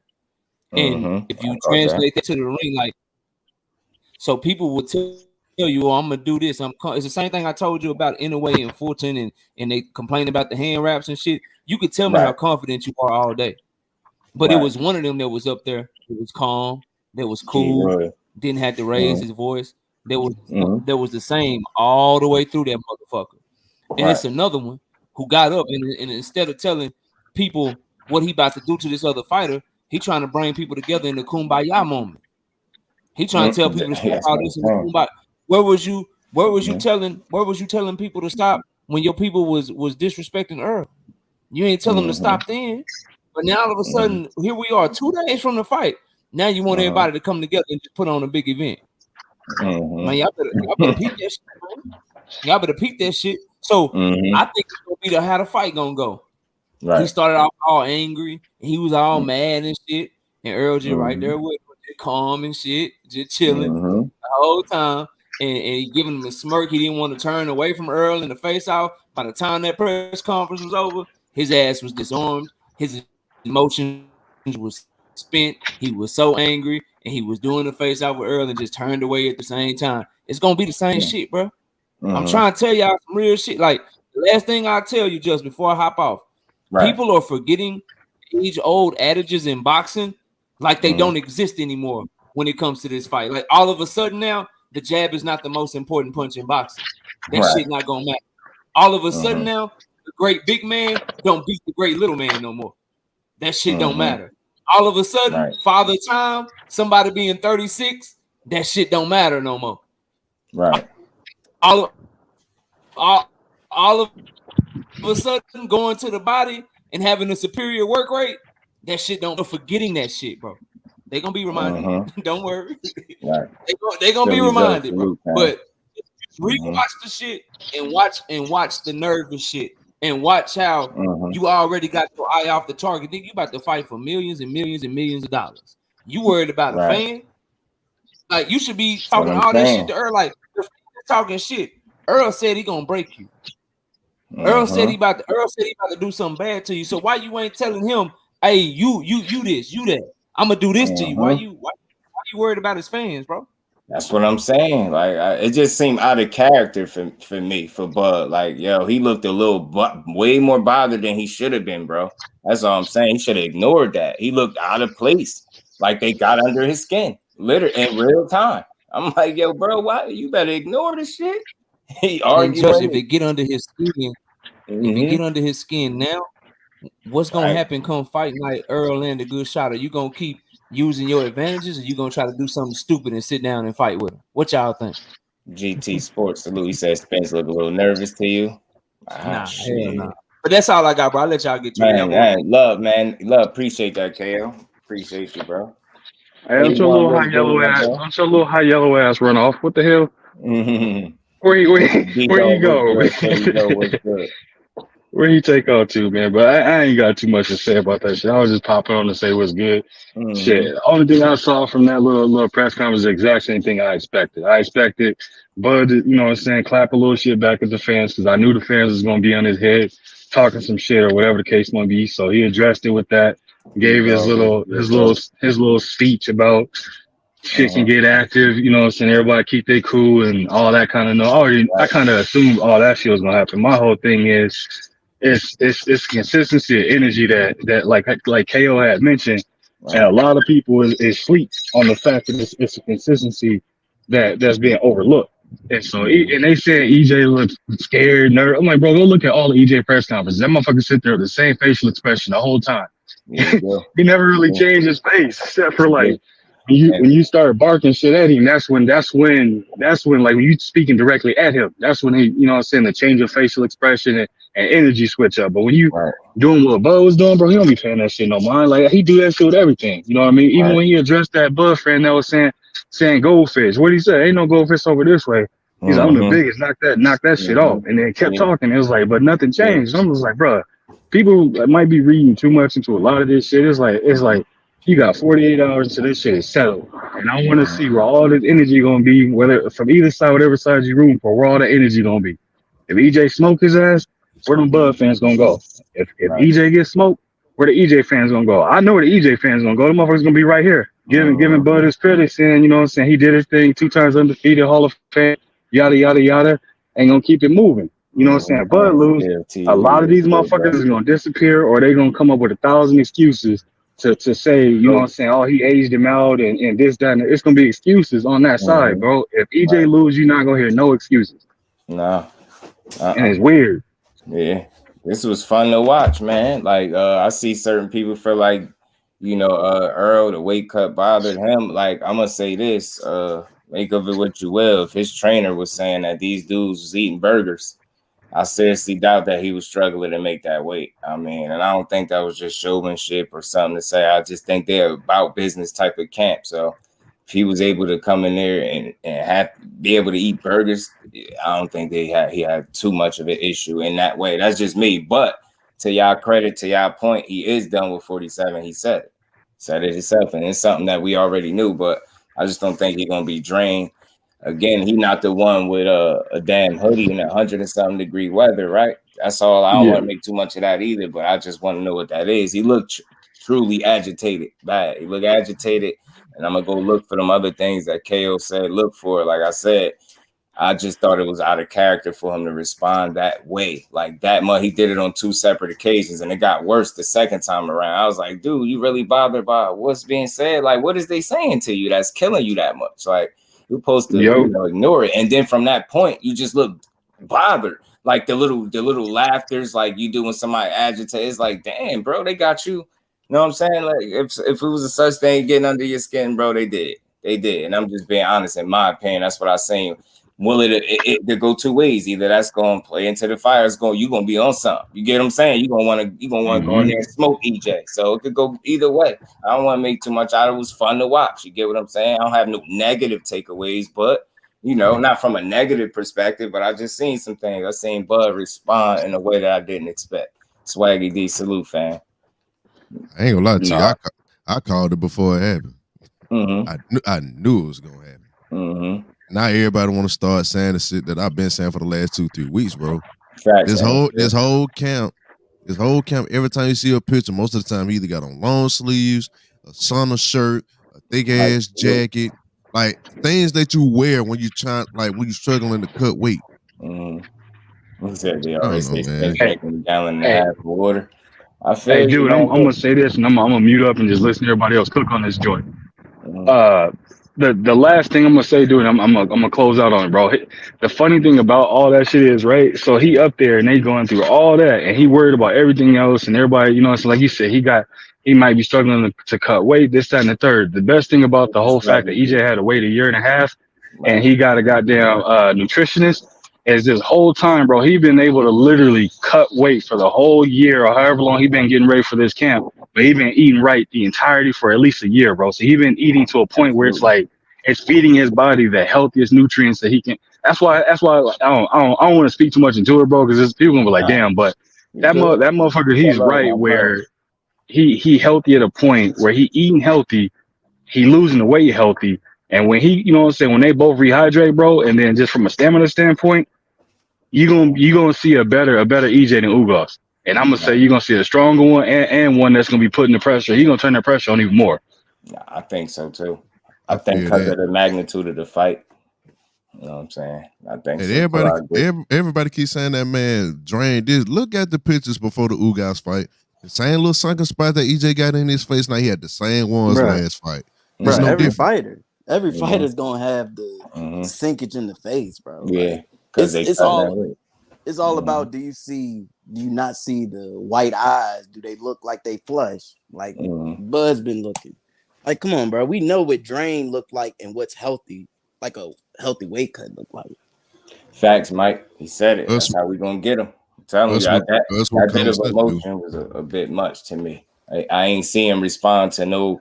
And I watched Bud through the years. I ain't never seen him respond that emotionally to like heckling, because that's what that's considered. That's like a comedian responding poorly to the heckling going on in the show. Like you almost don't expect that that's going to be part of it. You get what I'm saying? Especially in an event where you got people going for two different sides. Like it's just like that's my only thing. Like I thought that he put too much energy into that. He was like social media, nothing. No. Them folks in the crowd, we got down getting on his ass for all that shit him and his team be saying on the internet. And now that y'all face to face, social media, nothing. Social media, nothing. Yeah, it's kumbaya now. Yeah, let's come together. Look sunken. And also, Kello, I wonder what it is with the hoodie. I don't want to read too much into it, but again, it's hot as hell out there. What's the purpose of that if you're not still cutting? Bro, he been wearing, like Flossie been saying, bro, that man been in a sauna suit with a hoodie.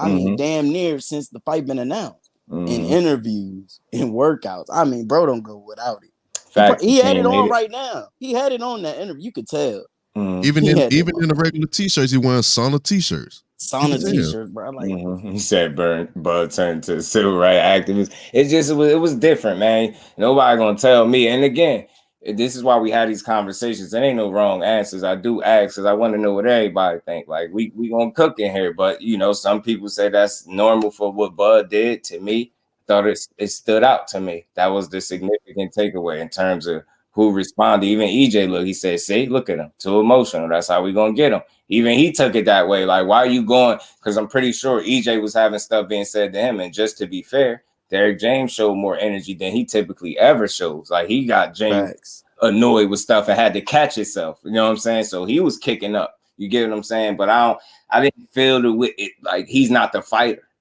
You get what I'm saying? So it's okay. He ain't the fighter. Like, you get what I'm saying? He still caught himself. Like, him and Bo Mac went back and forth. I thought that was cool. This is fun. Like, that's what I say. This is not a bash Bud. This is not a bash Spence. This is just observations of what's to be a great fight that comes Saturday. And this is what you expected. Emotions to get a little bit more, you know what I mean? People get a little more chippy. And this is what you want. And one thing we know for sure, two things for certain, them dudes going to get in there and deliver. They're not going to get in there and curl out. Neither one on either side. So I think it's going to be a lot of pent up energy in it. And it's going to all come to a head, man, when they get in that ring, man. And I can't wait to see it. It's fun. It's going to be fun to watch. It's going to be one of the best fights I think we're going to get this year. And like you said, it's going to be worth our money. We're going to talk about it. We think we're talking about it now. Wait till we see it what actually play out, especially if people was right or wrong or in both. Oh, my God, man. I can't wait. It's going to be an eruption. But somebody going to be on life support. Hey, bro, have y'all noticed? Have y'all noticed, like, Bud is trying to be EJ. You see, he curled his hair like EJ. Had the black Airforces like EJ. I'm like, bro, I'm looking at him. I'm like, bro, is you a carbon copy? Ball out said Bud been like this. Right. What are you doing, bro? I watch all Bud fights, bro. I ain't never just seen it get like that crazy. Like, he talk a lot of cash shit, but like Bud was looking like his emotions was involved. Bud got into it. Instead of just talking trash, it seemed like his emotion was involved. That's all I'm saying. Maybe, but y'all, again, this is why we had these conversations with me. I don't tell you wrong if you think differently than me. That's what I want to hear. Is some people fly, all right, that's what he do. You know, I just seen somebody say he got into it with Team Benavidez. He ended up stopping him in the 12th. I do remember that. Benavidez. This ain't a one-legged Benavidez at all. That leg got the drag. Somebody that you went 12 rounds with. Man, a Bud fan tried to tell me yesterday that Benavidez and Spence fight the same. Jose Benavidez. Yeah, right. That's crazy. I know you.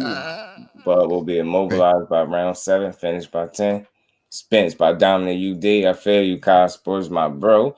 So he pulled up on Jose and the whole team and started arguing and fighting during workouts. Yeah, Bud don't care. Like, he don't. But I tell you what, the moment just seemed a little different for him. That's all.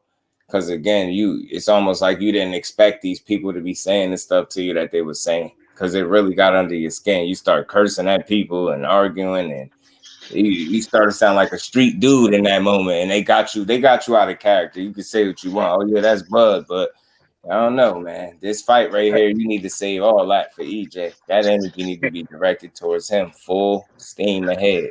And hey, dude, you notice you're gonna find yourself. I'm telling you. Don't be that guy. Don't be that guy thinking that stuff don't matter. The mental matters, bro. You better be 1,000,000% locked in on your target and your opponent.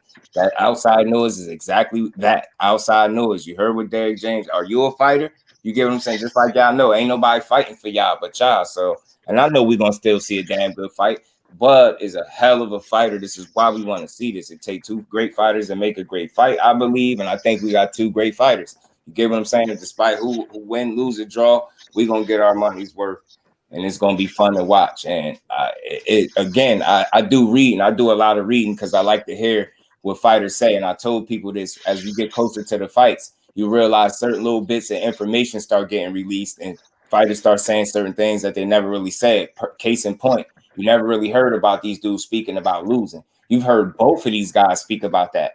Respectfully on both sides, thinking about losing, like that's popped into theirs. You never really hear guys speak about that. You get what I'm saying? That's something dudes, it's like taboo. They stay away from it. They don't even want to think that you could possibly lose. But in this case, to me, I think that is just both fighters on both sides just being aware of the moment and understanding what they up against. They both are a big threat to what each other got going on, respectfully. We're gonna see how it all pan out. But again, I did some reading, and just like the title say, I ain't making this up. I'm reading that Bud feeling like he's massively overachieved in his career. Like he felt like, only thing he was supposed to do is, get a title. But I'm like, dang, are you as good as what you think you are? Because you achieved way more than what you get what I'm saying? You set out for yourself in a sense. On one end, that could be good, but for you to feel like you overachieved is weird to speak on right before this fight. You know what I'm saying? You should know that you here because you that guy. And when you say things like overachieved, it almost sounds like you somewhat, and again, I'm picking, you somewhat surprised that this is where you at. You get what I'm saying? And I don't think that should be the case.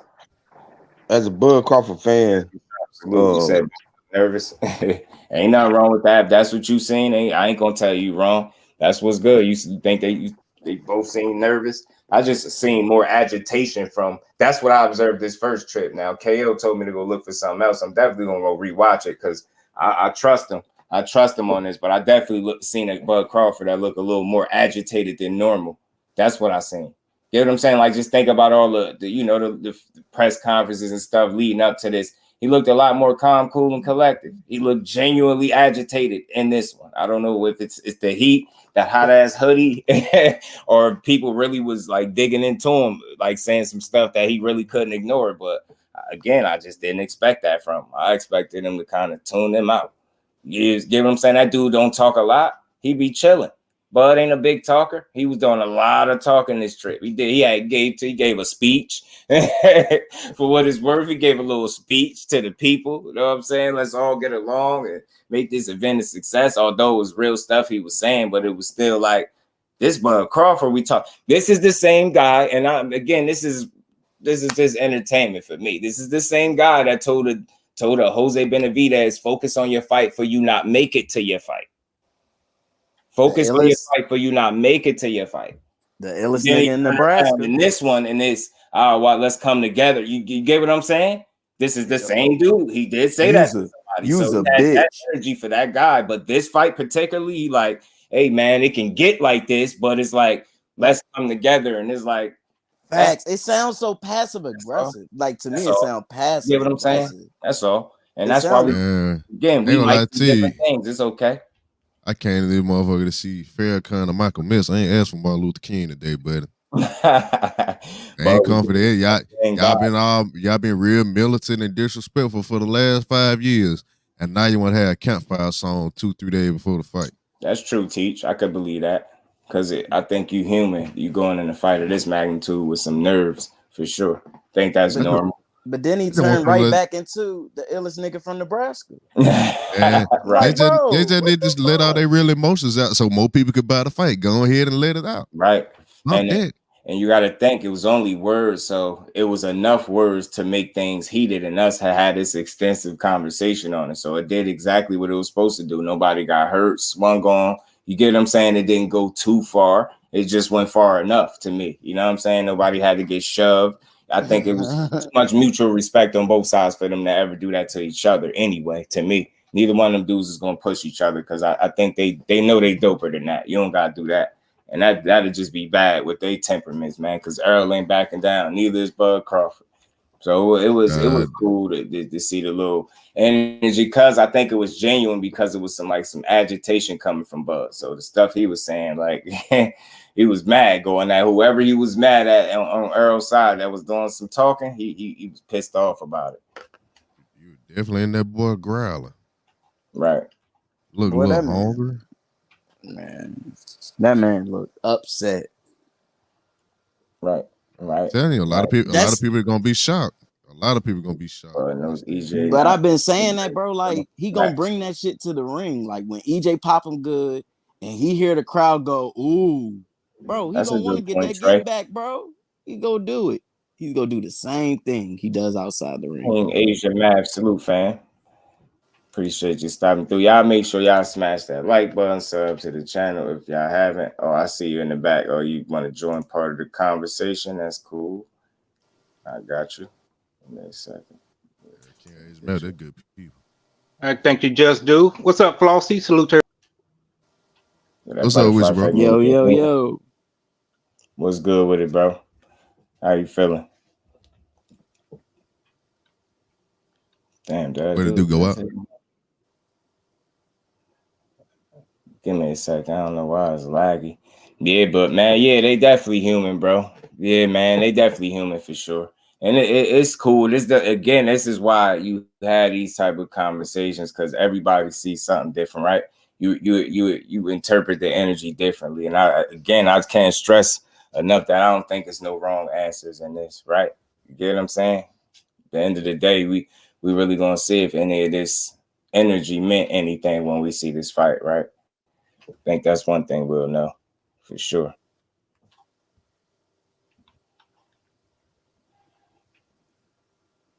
Say too much money in the line and take it out of bounds. Hey, absolutely.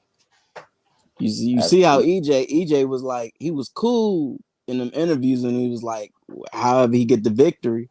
But nah, that man answer to Brian Custer was, he like, I'm gonna put him in the dirt. And that was it. I was, oh yeah. Right. That man coming. Right. And that's that energy that you love. You love to hear from EJ. And again, it's just gonna be one of them fights, man. It's gonna be one of them fights for the people, man. We all get our money. Bud just is focused on collecting his money Saturday. He's not selling his belt for it. Oh man. Yo, Derek James was fired up. I can't lie. That was fun to listen to and see, man. Derek James with that kind of energy, man. Dude used to be quiet. He fed up. He like, I'm tired. You seen it when he got up there first. I'm tired of talking. Like, Derek James is making it clear. Like, look, man, I done had enough of all of this, bro. But that's why I say it's fun to watch. It's entertainment. So I take it exactly as what it is. Called that man Lil Mama. Yeah. He's like, Yes, man. Called that man a super heavyweight. Like, God damn, DJ. Yes, man. Sure will, little mama. Like, out of the top guys that he fought. But I never, man, it's some people that feel like that too, bro. It really is. Some people that feel like that. I be trolling Showtime Live. Bro, DJ wasn't this animated since. Well, he wasn't even this animated against Kell Brook. I've never seen. He was going back and forth. He was back and forth, but it wasn't like on this level though. Because he did it in the Kell Brook press conference. Like he did, you could tell. I ain't gonna lie to you. It turned me up. I ain't gonna lie to you. Yeah, I wasn't expecting that flaws. I ain't gonna lie to you. Oh, you already know 8-1, man. That caught me off guard, man. You know it. Jeffrey Sharp, salute fam. He said Budge's hood is just in him. Yeah, man, that's a real possibility too. That could have just been what it was coming out of him too, bro. Like I'm just a fair guy. I ain't gonna tell you wrong if you seen something differently than me. I get it. You know what I mean? It's a number of different takeaways from this, bro. But it was fun. It was fun to watch, though. I ain't gonna lie. For me, it was fun to see who's show some emotion and some energy. Like, ain't nothing wrong with it. Like I said, most important thing is nobody got hurt and it didn't go too left. It went left enough, right? Just to leave us with something to, to get us to the fight. You know what I'm saying? That's what that did. That's what this was supposed to do. You know what I'm saying? If it would have went how they previous press conferences went, I don't even think we would have got this, right? So I think you got that kind of energy that they exude when you getting closer to that fight. And these dudes both ready to fight. Bud literally looked genuinely agitated, bro. And hot with that big ass hoodie on. Man, like, with bro. that fat hoodie on, man. Yeah, bro. Why you got the damn hoodie on? You already He's still trying to make weight.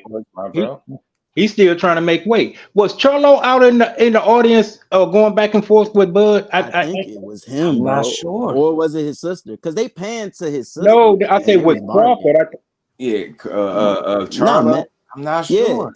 Mel was out. I think Mel was out there, and Frank Martin was out there, but Frank ain't I wonder who was it? Was it his man Jay? Was Jay fired up? Nah, I can't see Jay. I don't know. Bud was talking to a dude, but they pointed it to I couldn't tell if it was not to be disrespectful, but I really couldn't tell if it was a dude or a girl that's dressed like a dude. I really couldn't tell. That was his sister. Exactly. That's what I'm saying. When they is a lesbian. Yeah, I couldn't tell, bro. That's his sister. I wasn't trying to be funny. No. Yeah, no, I get it. I would have thought the same thing. But yeah, that's his sister. No, I knew Bud wasn't arguing with his sister, but at that time when he was arguing with somebody, they did put the camera on Bud's family. So I was like, no, that ain't who Bud's arguing with. Mm-hmm. So who was it? That's what I was or addressing. I don't know if you want to constitute it as arguing or whatever. Yeah, who was he John with going back and forth with? Right. But the camera put it on his family. It had to be Mel, bro. It had, but I think he would have addressed Mel though. Because he said it wasn't a fighter, right? Yeah, at first he was like, "Yeah, you're not gonna do nothing," because he said something to those words like at the beginning. I think Mel probably would have tried to walk up there. I ain't gonna lie. Yeah, I said that about a couple of weeks ago. I said that a couple of weeks ago. Once Mel started coming into the equation, oh shit, it's gonna be all fireworks. I'm gonna play the fight hype joint. Yeah, hopefully. Yeah, let me just play the audio so I ain't gotta worry about it skipping. Doing all this lagging. Let me see. Upload a video. We do got one. Let's see what it is. Y'all smash that like button, sub to the channel. He said, nah, it was two people they showed. It was a lady and someone else. Yeah, man, I'm gonna play it right now. Terrence, man, what are your thoughts on Spence and Team Spence trying to say you're being too? Oh, my bad. Yeah. I hate when people play like to the fighters because they interviewing us. Terrence, man, what are your thoughts on Spence and Team Spence trying to say you were being too emotional? No, he was being too disrespectful. It's all the way up here, guys. 5 minutes. Well, 5 minutes, guys. Yeah, you look so serious. What's your response to that, though? They're trying to say, like, you're being too emotional, something they could take advantage of in the fight. I'm not too emotional. Nothing. You know what I mean? I'm just not about to keep letting disrespectful things slide. You know what I mean? I try to go up there and be the bigger person. I try to, you know what I mean, de-escalate both sides of the playing field. And, you know, that obviously didn't happen. So, you know, You gotta meet force with force. You said you're like Kobe Bryant, and he played better angry. Do you fight better? What are you gonna pick for your walk-ins? You're gonna go first, second. You got to pick. I don't know. You gotta wait till Saturday. You know that. You heard what he said. What'd he say? Hey, you know this dude gonna pick to go second, dude. That's not no secret. That ain't nothing to think about. Well, now you don't remember. Why were you laughing at him once it was face-off time? Well, you the betting favorite. We gonna get the job done on Saturday? Of course we gonna get the job done, man. Of course. Terrence, how you feel about Bernie in terms of the hype this is giving you, how he was doing? That ain't no hype, man. That ain't no hype, man. That's just him. If you know Bernie, that's just him. That's his personality. If you be around him, then you will find out. You'll figure that out real soon. That's been him all his life. So I don't consider him no hype, man. Just, you know what I mean? That facts, kids. You feel they should have sorted him out right there with Spence's guys? They should have sorted him out. No, they just, you know what I mean? Spence should have just, you know what I mean? Calm his guy down. Ain't nothing wrong with what he's doing. It's just how he doing it. Is that tugging on Superman's cape, as they say? You notice he didn't try to mediate his people. No class. No, because it's heckling. I can do it all. I can do it all. So I'm not mediate his people. No class. Shut up, goofy. Lapdog, yeah. Do it all. Do you think he could fight as good going backwards as forwards? We're gonna see. We're gonna see him do a lot in the ring. Saturday. You're gonna have to pull out everything. What about all the questions? Ready to roll. He looks like he's struggling with the weight. What do you think about that? I'm always ready to roll, man. I train too hard not to be. There you go, Ryan. They say he's struggling with the weight. It ain't my problem to worry about what he's doing or what he's struggling with. You know what I mean? My opinion is I'm ready. Boy, they trying to get clickbait.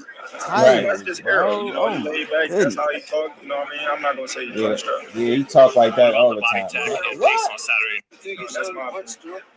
Oh, they slipped that in there. I'm just saying. Ain't my What'd he say? What happened? What did he say? I heard something about punch drunk. I'm ready. What? That's my opinion. Wow. You know, he laid back. That's how he talk. Wow. Look at that baby ride. Wow. Body tag on Saturday night. You the one who do you deal with that Saturday bro, night? they whole ass. That's why you watch the fight. See how I deal with everything that he does. Come fight. I remember you told him back in that's some whole ass shit. Don't reach to the body. Don't go to the body. Listen to him. I'm just saying, you know what I mean? My brother's doing verse was good with it, bro. Peace and blessings to you, bro. You going this way? Yeah, that was kind of weak right there. My bad. Bro, what? Saying his. Bro, and then that's gonna be the same. You know what's crazy? That's gonna be the same person who's gonna ask Errol a question. That's right. Sick, Probably bro. is, right? Shit sick, bro. So basically, Bernie is really sucker. Yeah. Take on that, Errol. What you see? It was good. Y'all smashed that like button, man. Sub to the channel. There he is emotional. Definitely flaring up between camp and everybody hyped for this. So, you know, that's what you want. You know, everybody's super emotional because you'll be 2 days away from, you know, the biggest event in boxing in probably the last 20. The coach ready to go. His coach ready to go. He ready to go. So I don't know. It's definitely gonna be fireworks. I don't know if it's gonna be two-sided, but on my side, it's definitely gonna be fireworks. You're the A side. You're the A side on the promotion, but the underdog of the fight. What do you have to say to everybody that's been A side of the promotion, underdog of the fight. Put your money on Terrence, then if you put your house on Terrence, then if you think I'm gonna lose the fight. Errol, with all this trash talk going back and forth between Bud and your family, he don't look drained to me. Eric and his family, how do you and Bud at all? EJ don't look drained. He got that normal shit when you know fighters cutting weight, their faces gonna look smaller, obviously. I ain't seen a fighter yet that hasn't had that. Bro, he preaches to the choir, dude. And they gotta understand that he's been talking this way. The little cracks in his voice, like this dude, like how long people really been watching Spence? He always talk like this. I promise you, he did. The dude, he wasn't my family member anyway, so. Girl, that was your cousin. Oh, my bad, y'all. Let me run that back a little bit. You know, just saying. He said that wasn't his family. Bud and your family, Derek and his family. Put your money on Terrence. My bad, y'all. We gonna put your house on Terrence, and if you think I'm gonna lose the fight. Errol, with all this trash talk going back and forth between Bud and your family, Derek and his family, how do you and Bud stay so cool? That's just my demeanor. Like, I'm not with all the talking and yelling and, you know, just saying different type. If it's something pop out, it's something pop off, and, you know, then I react. But I'm not one of those guys that, you know, just talk and then something happens and I don't do nothing. So I say cool, calm, and collected because nothing gonna happen anyway. People just getting yelling at each other. And the dude, he wasn't my family member anyway. So. Earl, that was your cousin? Derek said that was your cousin. We got told that was my cousin. And did you feel Terrence? He from Dallas, but now so it wasn't Mel. Did you feel Terrence? I'm sorry. Did you feel Terrence was going a little too much at him because you were trying to speak? Yeah, he going too much, but I mean, he emotional. So I feel like that's why I got him too in that mental aspect because his people were saying stuff to me and I didn't, you know, turn around. That's what when I'm they said saying. something to me, I just looked at them and I smiled like, you know what I'm saying? That comes with territory. Thank you guys. See? With the coin toss, who's gonna walk first or second? How would he know? What do you gotta do to prevent a rematch? Huh? What do you gotta do to prevent a rematch? I gotta beat his ass. I knew he was gonna say that. That would definitely prevent a rematch. I think. Huh? What do you gotta do to prevent a rematch? I gotta beat his ass. I would definitely. Bro, the way he says this shit is so like Free Smoke Jr., man. Free Smoke Jr., man. He asks what you gotta do to avoid a rematch. Bro, he says the shit so smooth, like, bro, that shit seems so stone cold. And he just mean it. He ain't selling it to you. He like, hey, look, this is what I gotta do, and I know what I gotta do to him. So again, man, excellent, dope press conference. Great energy from both fighters. Different takeaways. Some people feel like EJ drained. Some people feel like Bud drained. Some people feel like Bud agitated, still cutting wet with the hot ass hoodie on. Some people feel like he gonna use that energy to go in there and beat the hell out of EJ. I think it was weak. They took the little punch drunk thing. It's like, why would you think he think that? Do you think that is the better question, Goofy? Because you asking it. He ain't never said nothing like that about EJ. So why would you expect him to think that now? People just be reaching, man. People be reaching. Bryce Eater 79 say Bud and 8. Hey, man, I feel you. Rock with him, man. It's gonna be a great fight, man. Anything is possible in the sport of boxing. That was just a Free Smoke Jr. fan. With a fight, thanks, with Mr. a fight Mechanical. this big Sean, and this huge, why would you even ask that? Like, why are you making it about you? Like, right, bro, you really gonna ask that, and then you gonna get in Errol's space and go ask him all these other questions like on some Two-Face shit, bro. It's it's going, and that's why I say play down the middle, man. Don't side, like don't be crazy. You get what I'm saying? That's why some of these dudes be getting cut off from having interviews with certain fighters because the fighters be catching them doing exactly what you talking about, Coach Joe. Like they playing both sides and then saying weird stuff and then thinking you could sit up in his face and interview him. He don't want to hear that. That's why you don't do that. Ask real questions about the fight, bro. I don't understand why people just can't keep it boxing and why they always got to go for the clicks. And you think he's punch drunk? No, doofy. No, he don't think that. Yeah, I'm glad. Salute to Terrence Crawford for answering that question like that. No, man, that's just how Earl talk, bro. Salute to Bud Crawford. Only thing I said, like I said, he responded a lot to the heckling, as I call it, man. You know what I mean? And again, to find out that wasn't even EJ's people. That was just somebody that was probably rocking with him, obviously. You get what I'm saying? And like he says, people were saying stuff to him too. He looked at him and he smiled. Salute to Mr. Mechanical on that super chat. EJ giving off John Wick vibes, but in trouble. And we ain't never got a box again. Well, I already been getting these back, but now it's time for you to get your just due.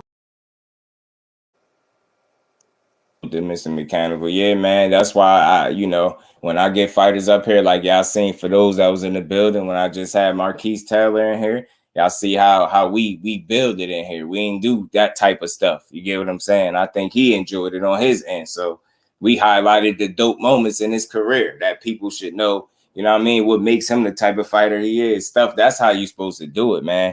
I don't know. I just ain't a fan of the juicy titles and trying to get people to go low instead of keep it about the fight. Yo, ask him, hey, man, after all that going back and forth up there, man, I seen you, you look a little bit agitated. You ready to hurt him? Like you coming for a knockout? You get anything. Like, you know what I mean? It's plenty of stuff where you can keep it about the fight and you ain't got to ask a weird question like that. You get what I'm saying? But that's just me.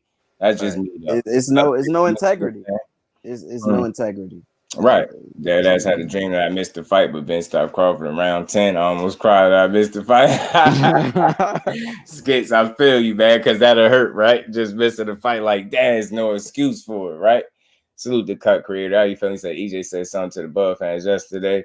Don't forget. Now, it's nothing wrong with it, but I don't think, was he that, what did he, how much did he say? What'd he say? Talk to me. Because this ain't a one-sided thing. If you caught something I ain't catch, he talk about the goldfish comment. Yeah. He did. He looked agitated by that comment for sure. Like, ain't no, the goldfish joint, but it's like he shrugged it though. It's like he said the one thing and then he left it alone and kept with the interview.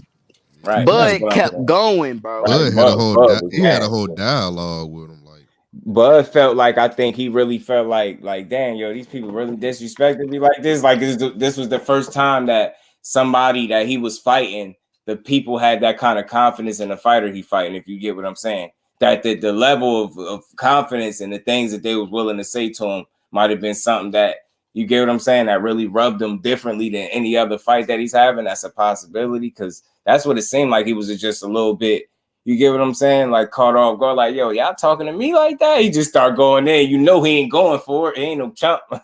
So Bud ain't gonna just sit there and let you talk crazy. So it was funny. But did they ask Bud today? Oh, about do Errol sound punch drunk? Like one of the interviewers tried to slip that in there. You know what I'm saying? I had that thing, Robin. Nah, I ain't do that. All Crawford people was talking crazy. Right. Like red. Right. I'm telling you. But yeah, like I said, y'all did read that, take it for what it's worth. I don't want to try to put too much in it, but I do like to read. And, I thought it was interesting that Bud felt like he was massively overachieved in his career. And the reason I said that, because of the timing of in which this information came out, in which he decided to speak on that. And it's right before the biggest fight of your career. So it's like, you would think, this guy always felt like he was the guy. The way he carried, you would think that, right? You don't think Bud ain't short on no confidence, bro. Bud ain't short on no confidence. And I ain't saying because he feel like he's overachieved that he's short on confidence, but it's just a mentality thing. Like, you almost make me feel like you think you shouldn't have been here. Like, you're almost surprised that you're here, because in your mind, I was supposed to just win one world title, and I would have stopped way back at 30. You get what I'm saying? If that's where you get what I'm saying, your dreams would have stopped you. So he did achieve far more than that. So it is two sides to look at it. One side, you can say he overachieved because he that guy, and then but for him to think it is like, it's an interesting way to phrase your success, bro. Frame your success. Facts, bro. Everybody touts you as pound for pound, right? Top 3, number 1 or 2, bro. Right. Like, how can you still walk around like you just this little fish in a big pond? Like, yes, you did. You won't tout it. Right. Coming out the amateurs, bro. You didn't go to the Olympics. Top Rank didn't believe in you. They did throw you just in there with British Prescott, bro. We know this, but bro, you earned everything you got, you earned, bro. You got it out the mud, bro. Of course, salute Hall of Fame career, but it's just like you said, the timing of what he's saying these things, and oh man, it's like a flag, bro. It's y'all telling me at the same time too. He said, facts, Coach Joe. Anyone changing their pick based on the press conference? My pick was always EJ, but I felt like, if I go back, I'm telling you, I trust KOI. I've been watching, I've been obviously rocking with him since I've been up here, and he don't just say stuff just to say stuff. I don't feel like he no hype beast. I don't feel like he just be, I'm gonna just hype the moment up. If I go see what he's seeing, it's gonna make me even more confident that EJ is gonna win. If I go see what KO is telling me he's seen, which I feel like I am, I'm already rocking with EJ, but I might just be a little bit more confident. You get what I'm saying? It is possible. Get what I'm saying? So yeah, I'm gonna pull that up for y'all because it's on Fight Hype. Fight Hype ain't gonna give me no copyright. I'm gonna play it for y'all. Y'all smash the like button for me. Yes, sir. And sub to the channel. Salute to Rice Eater. And that's much love and appreciation. Frank and Keyshawn step to each other. Oh yeah, I'm gonna pull it up. He said y'all probably never seen Media Week. Crawford, just do some research. Hank Lundy, Benavidez, Brook. He literally takes zero slight and be on demon time. Nah, I've seen all of those. I've seen them all. But again, it could just be nothing, right? It could just be what it was that moment, right? Because at this level, I doubt if that's going to be a deciding factor, the emotion he showed in here, right? But it's just little small takeaways. And again, how he responded is how he fight, in a sense, right? You hit him, I'm getting you back. You get what I'm trying to say? So in that instance, y'all talking crazy, I'm talking back. That mentality, the same thing that makes him dangerous can hurt him against a fighter like Errol Spence, in my opinion. The same thing that is the reason why he on a 10-fight knockout streak or whatever the case it is. That temperament, when you get clipped, you're going to get yours back. That same mentality that has made you successful to this point is the same thing I believe, in my opinion, that could potentially hurt you against Errol Spence. What I'm saying is, if you get clipped in that fight, how you was just responding because they were saying stuff, I got to say something back. You hit me, I got to hit you right back. You get what I'm saying? I think that could, you abandon the game plan. I think that's when things start going wrong. I think both of these fighters going to have moments where they adjust on the fly. You get what I'm saying? But I think ultimately it's going to be the guy that is able to stick to the game plan and execute it the best. And I think force the guy into more uncomfortable moments. That's what I believe the winner of this fight is going to be. The guy that's more uncomfortable is going to be the guy that loses to me. You know what I'm saying? So we're going to see. And again, just to be real on both sides, it's deciding factors. Is it going to be the rhythm and counter punching and craftiness and versatility of a Bud Crawford? You get what I'm saying? He himself, he said he felt like the difference in this fight is going to be, what he say, his mentality, his speed, his movement, like ring generalship. You get what I'm saying? Things like that. So his counter punching, that's what he think is going to be the difference in this fight. So it was interesting. They said ring generalship and movement. Like, that's the movement that make me think 140 vibes. And, Blue Blood said he's seen him up close. You get what I'm saying? He said this is smallest he's seen him. He said he's seen him in multiple camps before in person. He said this is one of the smallest he's seen him. And I don't know if that's in an effort to be more elusive. You get what I'm saying? To kind of make Earl come get you in box. Or are you going to try to, you know what I'm saying? Or are you going to go in there and try to match pace with him and go dog for dog? Because we all know you got that temperament to do so, right? So it's going to be interesting, man. It's a lot of layers to this fight. I don't know, dude, because doing that promo for when they do when they've been doing for the commercial, he looked bulky, bro. Right. Like, he looked like he bulked up bulky. a lot, and then he had to cut it. Right. I'm gonna show you some pictures too. I'm gonna show you some pictures that I got here. Was he I seen some recent pictures today. He put on a lot of muscle. I think it's the same ones we talking about. Well, I already been getting these back, but now it's time for you to get your just due. Right, see it. Appreciate the love, family.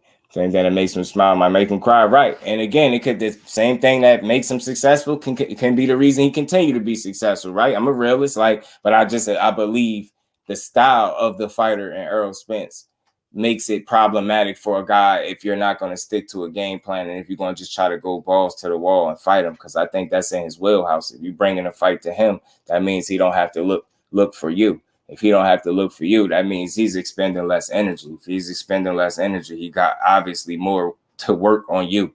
You know that man already got crazy cardio, regardless if he got to come get you or not. So I just think, an inside fight it plays in the favor of Errol Spence. I think that favors him. Obviously, I'm not saying Crawford can't fight in the inside, but it's a difference between a guy that does some work in the inside and a guy that can live in the inside and really, break you down in there. And again, it's all styles. It's Crawford, it's not his style. That's not his MO.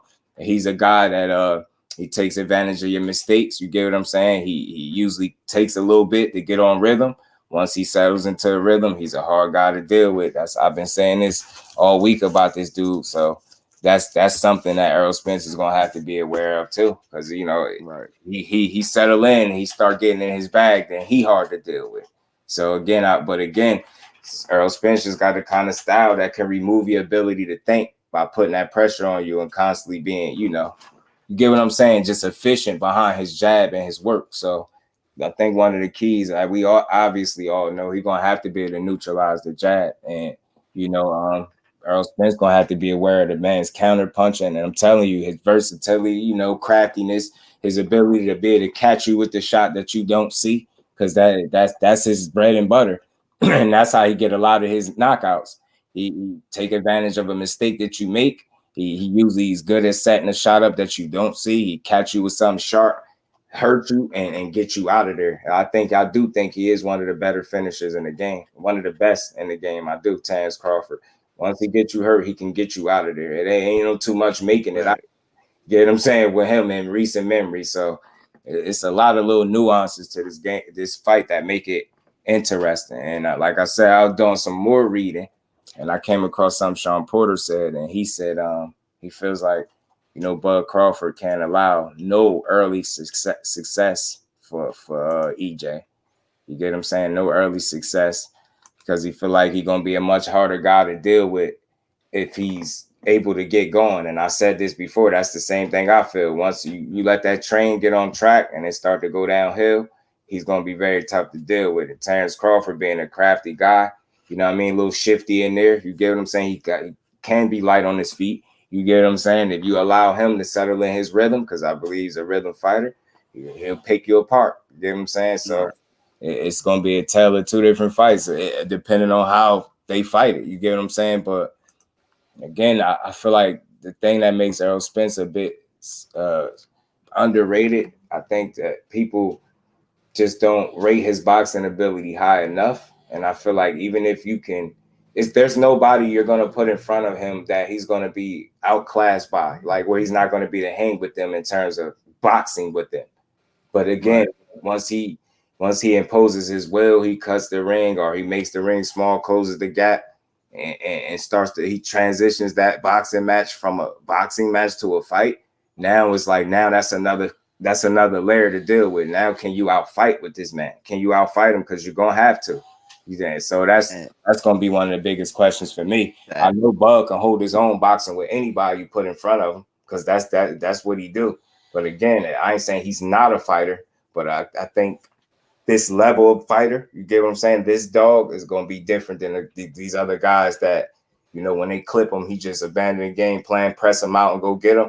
I just don't think that'll work with this guy here. You get what I'm saying? Maybe he proves me wrong, but if he do, and he just that damn special. But this is some of the recent pictures, y'all, that I've seen. So you get to add on what you said, dude, like I just feel like a big question for Crawford is, can you neutralize that jab? Because, you know, most of his work is depending on rhythm and timing. So can you disrupt a jab, a Spence jab? I'm really a boxing fan though, because I like Crawford. Yeah, I wanted to say I've been watching Crawford a little bit longer than Spence. Yeah, because I think if I'm not mistaken, Crawford was pro in like 08. You know what I mean? I caught on to Spence pretty early, but I was watching Crawford a little bit sooner. You know what I'm saying? So I really, and I want to be very clear why I say I'm not a Spence fan, because this is the only fight that I've ever thought that Terence Crawford could lose, really. You get what I'm saying? The rest of these, I've never picked against him. And I don't want to even make it seem like I'm picking against him now. I just think this guy might be able to get him. That's all. And it's not no 100% foregone conclusion, but the more I see little things, I'm comfortable with my pick. If I'm wrong, y'all know I'm going to be right here to tell y'all I'm wrong as hell. I don't care. Y'all know I don't care. EJ got to stay focused, keep his technique tight, right? All that leaning over the front foot, overextending. You know, EJ wasn't. I wouldn't say Ugas disrupted his jab. EJ just started putting them paws on Ugas, and he used the uppercut a lot in that fight. Like he just went away from the jab. I didn't see Ugas do too much disruption. Porter was never outboxing Spence to me, right? Bro, you know why? They was fighting. Porter made it very clear from the beginning he did not want a boxing match, bro. He wanted to fight. They was fighting, and he did very, very well in that fight. He did very well in spots. He did a hell of a job of making that one of the tougher, more physically tougher fights in Errol Spence's career. I think he landed more shots on him than anybody did in his career up until this point as well. So that's Porter, just that type of guy. But that was Showtime Shawn Porter, and I believe Showtime Shawn Porter could give anybody that type of fight. Like, just imagine Terence Crawford electing to fight Shawn Porter in that manner. Could you imagine how that'll play out? And that's what I only say that because that's what EJ essentially did. Chose to fight him at what he did best, coming off a fat camp, when dude said he was in the best shape of his life, essentially coming off 2 training camps, right? That's what made the EJ win so impressive. You get what I'm saying? And he showed separation enough in the fight, in my opinion. People just make it all about the knockdown. I don't think it was that. I think if you really watch the fight again and you see the work, the quality of the work, you clearly could see who had the more quality work. Shawn Porter was just very busy, like he knew. He's very active and aggressive in spots, but a lot of that work just wasn't clean, in my opinion. You get what I'm saying? Bro, you can look at you can go and look at the boxing stats, bro. The numbers don't lie. EJ clearly won that fight, bro. I'm gonna tell you, any thought on the judges chosen for the fight? Y'all got anything on what y'all think about the judges for this fight? I ain't really rocking with the judges like that. I ain't gonna lie. Yeah, that shit is crazy. Right. One of them called a 10-10 round. Right. The other one, what was in the Devin Loma fight? Yeah. One on was in another fight that was crazy too. Another referee Cool Boy and Figueroa too that had it a draw. That's okay. Yeah, I think in the Porter fight, EJ just, the kind of fight that Porter wanted to fight, and in many spots he forced the action that way, right? And I think the other side of it was EJ. He said it before the fight: "I fight you however you want to fight." You know what I mean? You want to war, we could fight like that, and that's exactly what he did. I think, and that's what makes a fighter that guy. You beat a guy what they do best. You get what I'm saying? You essentially giving a dude the most opportunities to be successful by fighting him exactly how he wants to fight, and you still beat him. You create separation and you drop him. And if you're being honest, that was the last time Showtime Shawn Porter stepped foot in the ring, respectfully.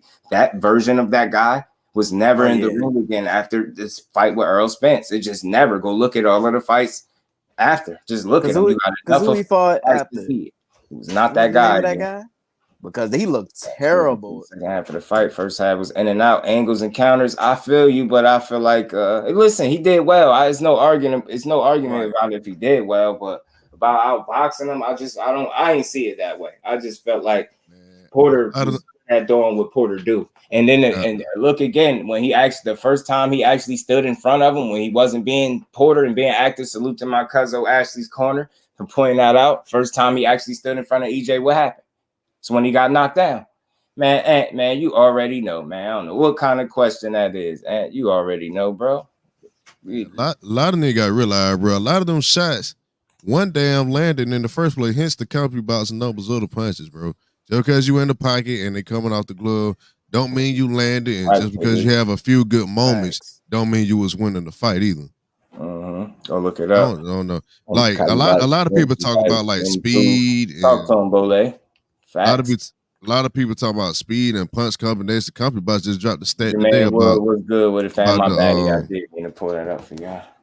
I'm gonna drop the stats about the combination punching of Spencer Crawford, and Spence throw more combinations, land more combinations, and it's only like 2 to 3% difference in efficiency. So the whole myth of Spence being like super duper slow, you don't land all those type of combinations being super duper slow.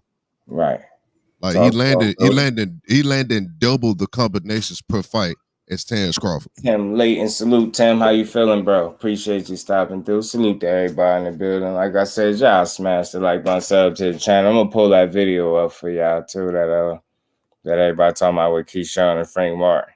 This type of stuff need to happen. I hope everybody take this for what it is. Entertainment. This is fun, bro. I love to see this. All that talking, then you finally see each other and don't try to act like I don't see him, and you go right to each other. Man, that's what boxing needs. Is that a big fight down the line? That's what y'all right now. Salute to my bro Tim. Appreciate you stopping through, man. Is that a big fight to y'all down the line?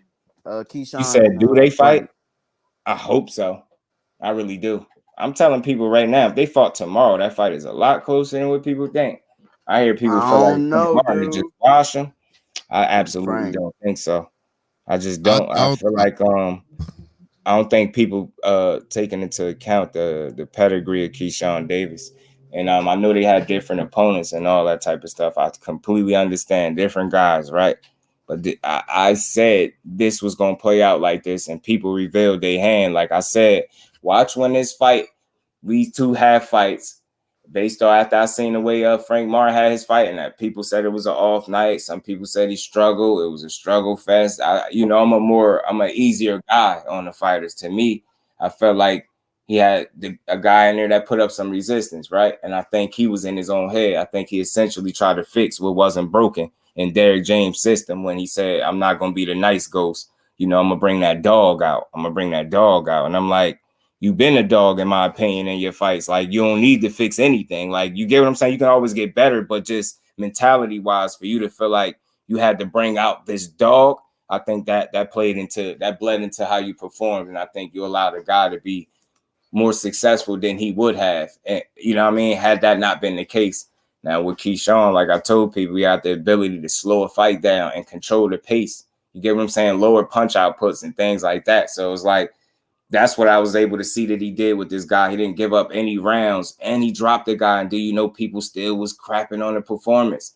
And so you telling me the guy that you just seen probably lose arguably 3 to 4 rounds, that's a better performance than the dude that just outclasses a opponent every single round and dropped him, a guy that never been stopped. I'm just like, I don't understand. I just don't think people like Keyshawn. And for me, I don't know him, so I like the little trash talking. It's cool for me because everybody can't be Frank Martin, a quiet guy that just don't really say nothing, right? You know, speak when it's spoken to type. Nah, you know, he's short on words and he about that action, which we appreciate him for, but everybody's not going to be him. So it ain't what Keyshawn said. It's like he shows glimpse. It was his best performance. He shows glimpse of doing Budrick mentality. Like he remember that interview he did? Well, he was on live. He was talking cash shit, talking all this. He was putting this down, but he was 7-0. Which one is it, Keyshawn? Nah, I get that. You a novice or you a dog, bro? I get that. You don't pick and choose. And he's an hour away from where I'm from, so I'm a root for him. Like it wasn't his best performance last 5 years. Trainer was frustrated. Facts, Joe. Titan salute, fan. Appreciate you. Thought you feel like EJ is gonna wear Bud down, being that Bud never went 12 grueling rounds with that type of fight. As EJ, yeah, man, it's possible, it's very possible. I'm ready for Keyshawn versus Frank. Yeah, it's fun. I'm pulling that video up for y'all right now. But yeah, I like the back and forth, but I get you, Coach Joe, with the saying he's 7-0. And I think that's why I like to have the conversations, because different people process it differently. I think like he don't mind, you know, he'll accept the smoke, but I think sometimes what he's saying when he was bringing up his record, he's like, with all this going on, keep in mind, yo, I'm just 7-0. Like, you get what I'm saying? I'm just getting started and I'm already making this noise. I got you people, you get what I'm saying? You got a lot more people mad than what they should be. And like I said, I was waiting to see like what the you know, the feedback was going to be with his fight, right? I really wanted to see it because I was like, this gonna say a lot. If you walk away from that fight and you just knocking him, like, I just don't know what to tell you. Like, that's crazy. That's tough because he really went in there and outclassed a 31 fight veteran. You get what I'm saying? And every round put him down. You get what I'm saying? He didn't give up rounds. He got hit a little more than what he should have. I could say that. It should have been more jabs. I think he could have did more body work, things like that. But other than that, that man went in there and, you know, it was like down there, flawless victory. You get what I'm saying? So I'm like, it's not a lot of negative takeaways from that for me. So when I seen the difference in performances, like, I was like, yeah, y'all softer on Frank Martin because y'all like him. Like, get what I'm saying? Y'all like him more because you like his energy, which I like his style too. Quiet dude, and he's just about to smoke. But I like Keyshawn too because so far he's been proving it, right? Who they putting him in there against, he's been in there doing what he need to do. My thing is, he's not struggling with these guys, right? So I think as long as he's in a situation where he's dominating these dudes and continuing to beat them, he'll be ready for that step up. He's getting world-class sparring, so he just got to stay the course and understand that the more you talk, the more of a bullseye is going to be on your back, bro. So that's all. And I understand that, you know, you got to prove it.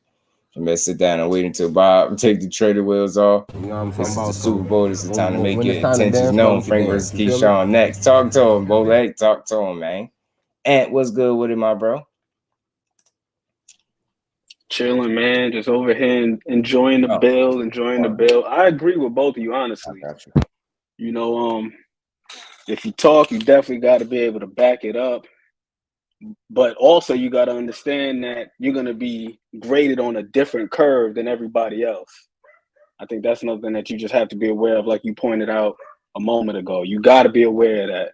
You know, sometimes it's better to undersell and over deliver than it is to, because even if you're really good, if you oversell and you're just good, people are like, damn, well, he wasn't great.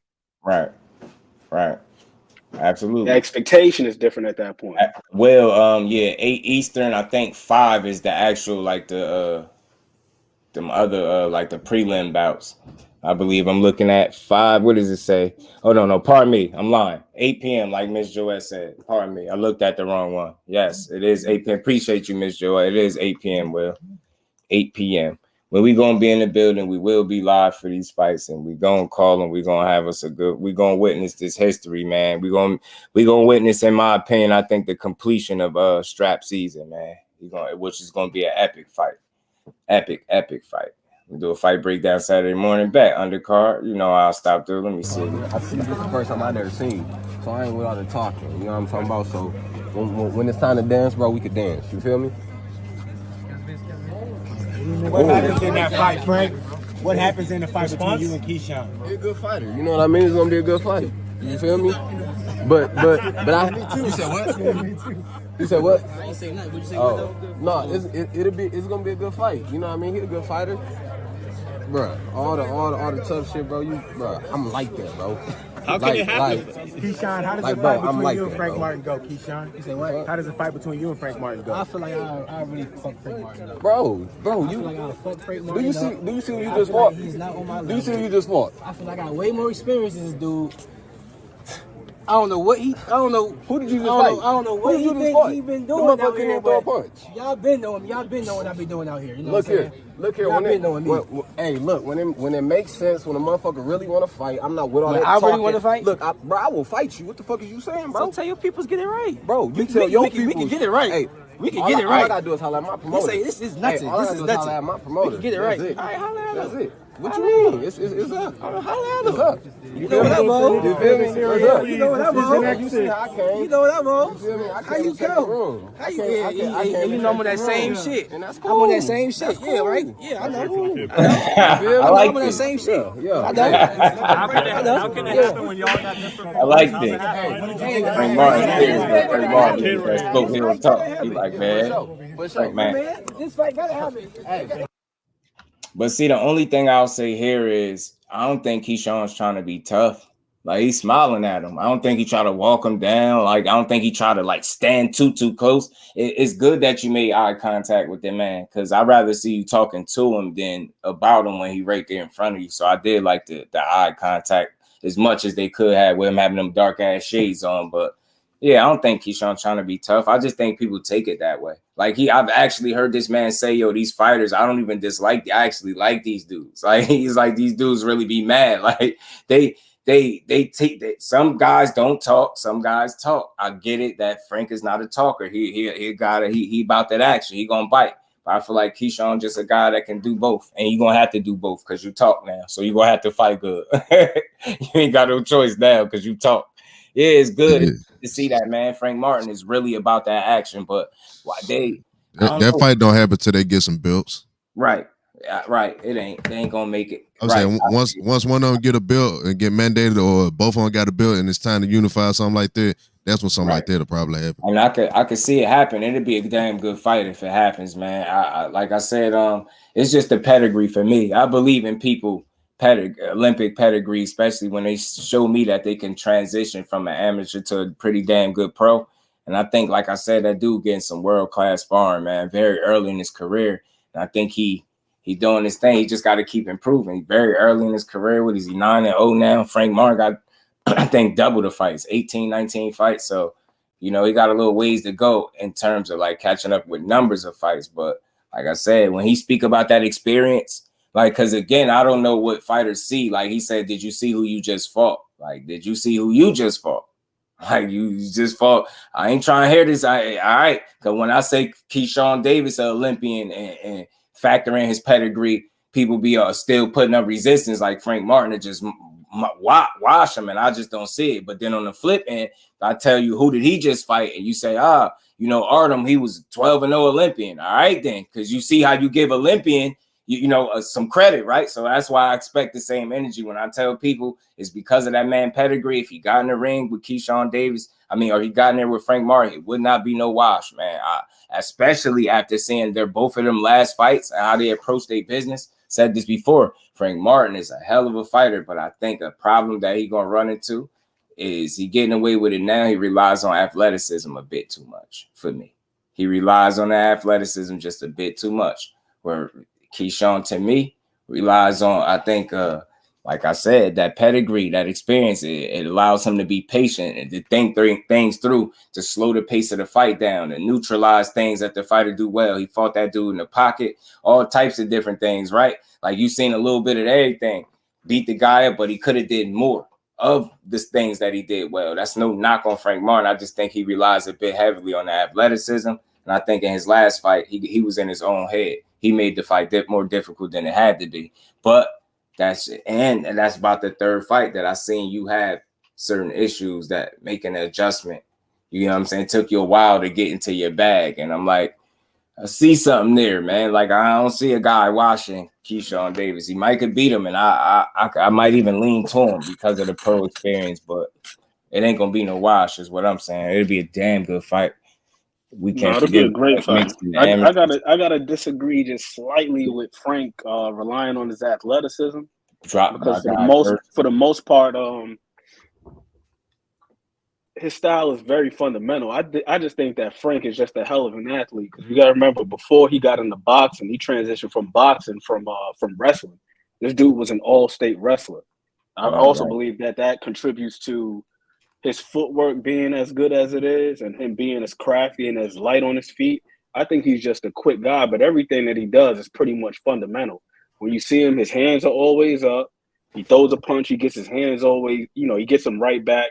If anything, I think that Keyshawn fights a little bit more with his athleticism as opposed to just fundamental things. That's not to say that he isn't fundamentally sound, but when you look at the both of them, defensively, Keyshawn always got that hand low, but he's got really good reflexes. Frank always keeps his hands up, and I think that he uses athleticism to accentuate his fundamentals. And his proficiency like that. I can't say that don't make sense, but for me, I like, especially after I just seen that last fight, although he's very fundamental, I still felt like because he is so gifted athletically, he relies on it, and he made the fight more difficult than it had to be. Instead of making it fundamental how he is and how Derek James and them trained it and put it together, he made the fight more difficult.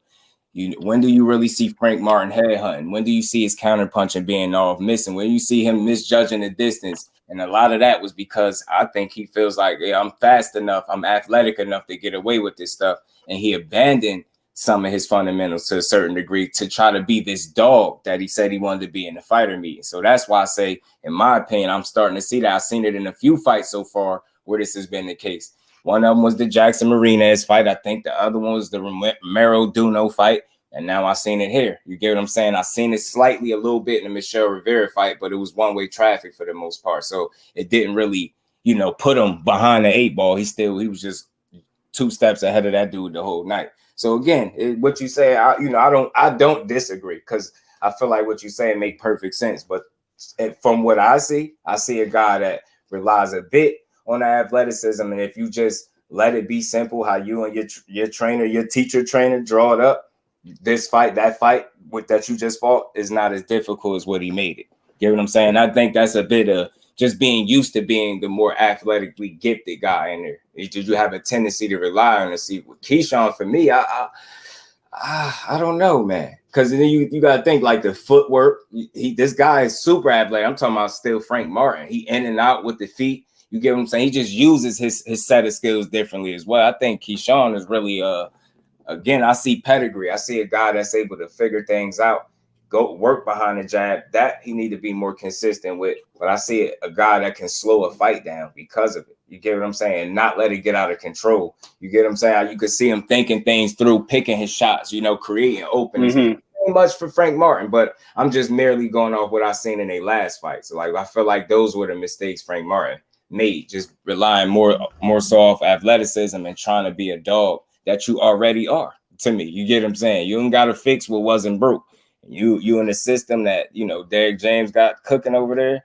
Shit is spot on, bro. Shit is spot on. Yeah, you know what I'm saying? You picked up boxing this late at 18, and your learning curve, I think, was crazy. So I think that's what makes Frank Martin special too. And yeah, he got some of the better feet in the game. I'll say this though, Just. As far as his last performance, I don't think it was over reliance on athleticism, but I do agree that he got away from what works for him, which and what works for most of Derek James's pupils, which is consistency, volume, and just being defensively responsible.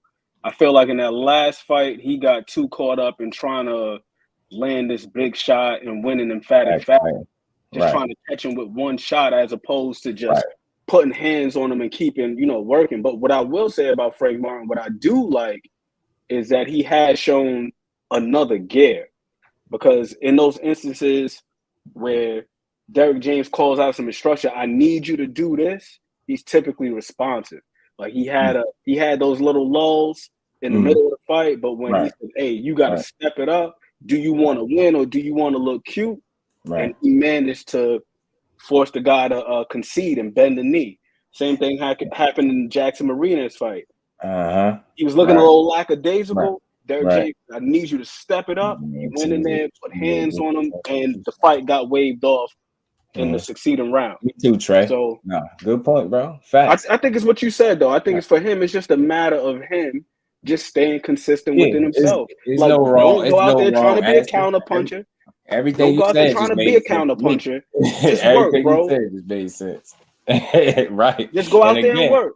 I say, like, if it's fundamentals that are your strengths, and I see you kind of abandon those things and you are being essentially what is cute, it's because you're a hell of an athlete and you're abandoning the things that that make you more consistent because you can get away with it. That's why I said that. So it's not a constant thing. It's just something I've seen in a couple fights. Yeah, just like momentary lapses. I agree. Then no, but I say in a couple of fights that has been something for him to figure out a little bit. That's something that I've seen him do. You know what I'm saying? I think that's what it is for me. But for the most part, when he switched on, that's not the case. He clicking on all cylinders, and you seeing all of them things being put together: the athleticism with the IQ, the footwork being fundamentally and technically sound. You see the Derrick James schooling, right? So more times than not, that's what you're going to get out of him. But I guess it's something that very minute that I had to pick out that I only seen from about 3 fights. So that's like 3 fights out of 18, 19. So, he got room to grow still, Know what I mean? Definitely. And I think he knows better. He was in his head, like Titan was saying. He definitely, that's why I listen to interviews. That as soon as he said that, I was like, interesting. You're not going to be the nice ghost. You're going to be a dog. I'm like, you're already a dog. And it just popped in my head when I seen him swinging big and missing. I was like, you don't see that from Frank Martin. He don't do that. That's because you're fast and athletic enough to do this stuff and get away with it, because not only was you like in your head a little bit, dude wasn't really taking advantage of those things like he should have. So again, you was getting away with it because you're a hell of an athlete. And it's something that you'll fix for sure. Like you'll fix for sure in another fight. It's just minor adjustments and you right back to it. So I like Frank Martin though, man. I like him. For sure. I would love to see him and Keyshawn down the line. Like I do like his approach. Like I said, that's real man energy. Like, look, I ain't with all the talking. But I get it, but this ain't necessarily the street. This is entertainment where you're gonna sell yourself a little bit. I just think long as you keep it within the realm of boxing, it's fair game. It's not trying to be tough. If I'm like, yo, I'll beat your ass, and long as I'm talking about within the square circle, that's not trying to be tough. Now, if I'm talking about doing some harm to you physically, then that's weird shit. That's not why we here. We know y'all because y'all good inside that square circle. So that's why I want to see him keep it at. But you see, it was nice to see him say it right there, man. Him up, like, you know what I'm saying? Like, and then turn around and say it to him. Like, I don't think he tried to be tough with him in that way. I just don't know why these dudes be taking it like that, because I don't see Keyshawn as a street guy. I don't think he's trying to be that. You get what I'm saying? He's gonna stand his ground, talk a little bit, but Frank a little older, a little more mature, obviously, and he just ain't with that. He came up different. You see, he about to bite, not the barking. Keyshawn to do both, and I think it's in the effort to sell itself. You get what I'm saying? So I think it's harmless as long as you keep it on boxing. You get what I'm saying? That's what it's about. A little trash talk it's not gonna hurt nobody, especially as long as when you get in that ring, you stand on business. That's the most important thing for me. You know what I mean? 1,000%. These fights that you're in, even though these guys are world beaters, make sure they ain't looking like it. When you get in there, you get what I'm saying? Make sure you totally outclassing these dudes. And that's where my assessment lies with Keyshawn. Make sure you continuously outclass these dudes and make these subtle improvements from fight to fight. And I'm seeing patience, poise, seeing a dude figuring it out. slowing down with the head hunting, stop abandoning the jab, and don't and stay on that body. Stay on that body, and I think up your work output because you be in shape. Like it's no make no that dude be in shape. So understand that you can throw more punches. You can step up that extra gear. I know you could. Just like I knew Frank Martin had another gear for that fight, but he was in his head. You get what I'm saying? So, and he still won. So if an off night is me winning 8 to 9 rounds, I'll take it. You get what I'm saying? If that's my off night, give it to me then. You know what I'm saying? So, because when I'm switched on, shit, them 3-4 rounds are, 4 to 3 rounds I lost. That turned into what, maybe 1 or 2 rounds, if that. So again, I'll take it, man. It's a learning experience from Key was selling the fight. That's what I be thinking. And certain fighters, they just feel the way they feel. Hey, man, don't be mentioning my name unless you want to fight. I get it, but I'm going to always understand the entertainment side of it. It's not about just, I feel like it's within bounds of the sport. As long as it's like that, I'm cool with the little back and forth. You get what I'm saying? I'm cool with it. But you better stand on business. I don't want to see you be that guy and you don't want to fight when it's time to fight. Like, I wouldn't have liked if you would have not faced him at some point straight to his face. Like that needed to happen. And I think Keyshawn respect that dude. We obviously know Frank can fight. You know what I'm saying? Frank just had that serious energy, bro. I ain't with all that talking. Frank like, bro, you gonna stop saying my name, bro. You know what I'm on. Frank said, man, all that tough stuff. Keyshawn was smiling though. That's why I said I don't think he's trying to be tough. And again, only corny people interpret that way. Because if I get the notion that you're trying to be something other than the boxer, now I'm turned off as the viewer. I don't want to watch you fake beat. Dude, that's not why we know you, because you're tough. That's why I say, as long as I pay attention to the energy and what's being said, as long as it don't sound like you trying to hurt this man outside the realm of the sport, I'm cool with you saying you'll beat him up inside the ring. And when you see him, at least you said it right there. You better have said it, because his energy better have, because for the first couple seconds, it was looked like he just said what he said. Like, you know what I mean? Frank had one of them I said what I said moments, said what he said, and spun the block, spun off on him, and then he turned around and said, what you say? Frank was still checking his temperature. Frank was making sure, like, man, you ain't about to play with me. I feel him, though. Can we get Tio versus Hitchison, Africa? That'd be a great fight. Telling you, I can't wait to see him. I think Keyshawn is funny. Me too. I think it's harmless, bro. As long as it ain't no outside the ring antics, because I'm not into the fake tough guy mentality. I ain't into that.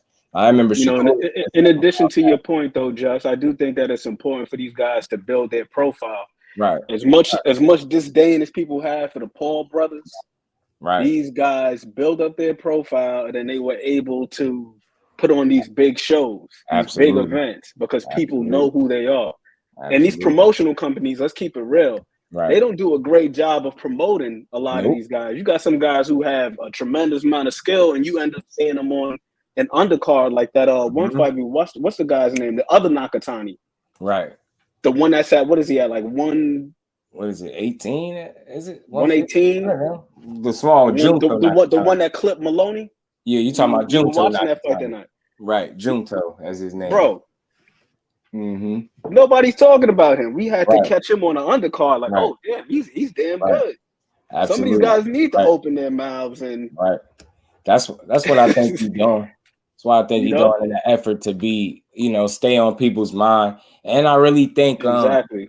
I think I said this before. And the fighter I interviewed, Jalil Reddick, he came up here and I was speaking about this, like what you think about, when fighters have this confidence. And he agreed with what I've been saying all along. He said, whoever you talking about, 'cause I didn't even say the dude's name at the time. He's like, whoever you talking about, sound like he get his confidence from the work he putting in and the people he's able to work with. And I told people, this dude sparring with SHAKUR STEVENSON, who we feel like is one of the best southpaws in the game, sparring with a Bud Crawford, we feel like who is one of the best overall pound for pound best fighters in the game.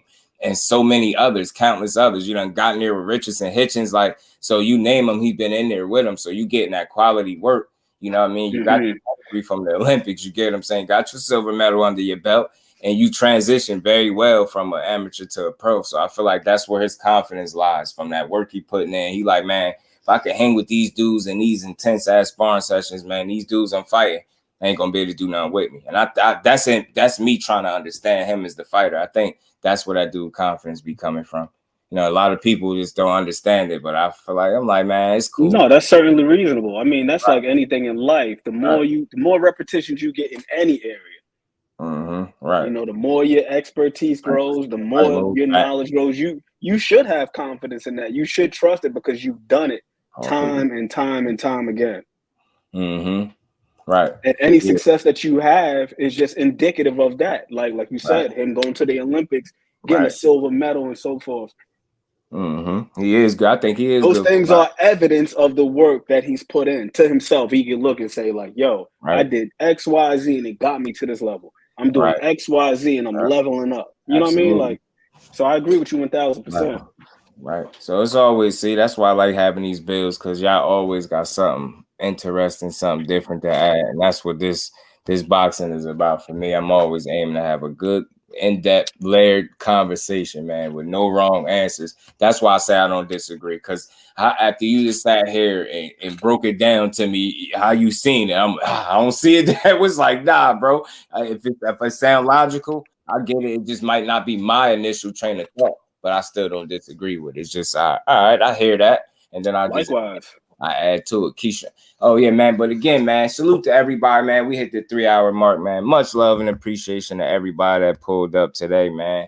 The new family as well that joined the channel. Much love. Salute to my bro Ant. And you're welcome to click that link any day, man. Any day, don't matter what we cooking on, bro. You always welcome to click the link. Salute to everybody, man. It's been another dope build, man. I hope we did a hell of a job getting us one day closer to this fight, man. And like I said, you know, we got tomorrow, it's Friday. What is it? One day in the wake up, as they call it now. You know what I'm saying? So that's what we got. We here now, man. And everybody, it's gonna be like a release on YouTube after everybody done licking their wounds after being right or wrong. I think boxing is gonna be what boxing needed, man. When you sit here and look at it, you get what I'm saying? It's what boxing needed, a fight like this, man. And them dudes about to go out there and make that money, and they about to try to kill each other to do it. You get them? Beautiful violence is what we about to see. And I'm glad you over here know that Just Do is about giving everybody they just do. Everybody, Bud Crawford, it don't matter the guy I'm picking, the guy that I think is going to lose is still going to get their credit. And may the best man win. We're going to see one of the best fights of this year. And just real quick, let me just run through this. Because some people was talking about it. NAOYA and UNDISPUTED got some big plans, man. Already, they're planning for him to get back in there in November with Marlon, the other champion. He want to become undisputed, and he want to fight somebody like a Luis Neri and a Casemiro type of guy. And he said after that, he done with that. And 126 is where he's trying to head. And he got ROBEISY Ramirez and his little not so distant future. So just be on the look for that. I think he's going to really run through. I think he beat the best fighter at 122 in Cool Boy Steph. I think that division, respectfully, the way he won now belongs to him. I think he beats Marlon. I think he beats Casemiro. I think he beats Neri. I think he possibly stops every last one of those dudes. And I think he goes up, and let's see. ROBEISY is a real dog, so I'm just not going to count him out, but let's see it. But that's what's happening. That's what's happening next is SHAKUR at 135. Yeah, ROBEISY. Yeah, he did say that. So real quick, what did I had something in here. There we go. To set his plans, he wished to unify all 4 world titles within this year. You get what I'm saying? Fight this Marlon cat. You get what I'm saying? And you talking about moving up to featherweight. You get what I'm saying? And ROBEISY Ramirez is in the future, man. ROBEISY is in the future. So that's something I just wanted to run through. And you already know my boy SHAKUR said he'll stop KAMBOSOS. And he said if he fights Loma, he said he fight Loma, he'll watch him. I think he's saying that in the effort because he believe it, but I think he really want that fight. And let's see it. I mean, you couldn't get the Devin Haney fight.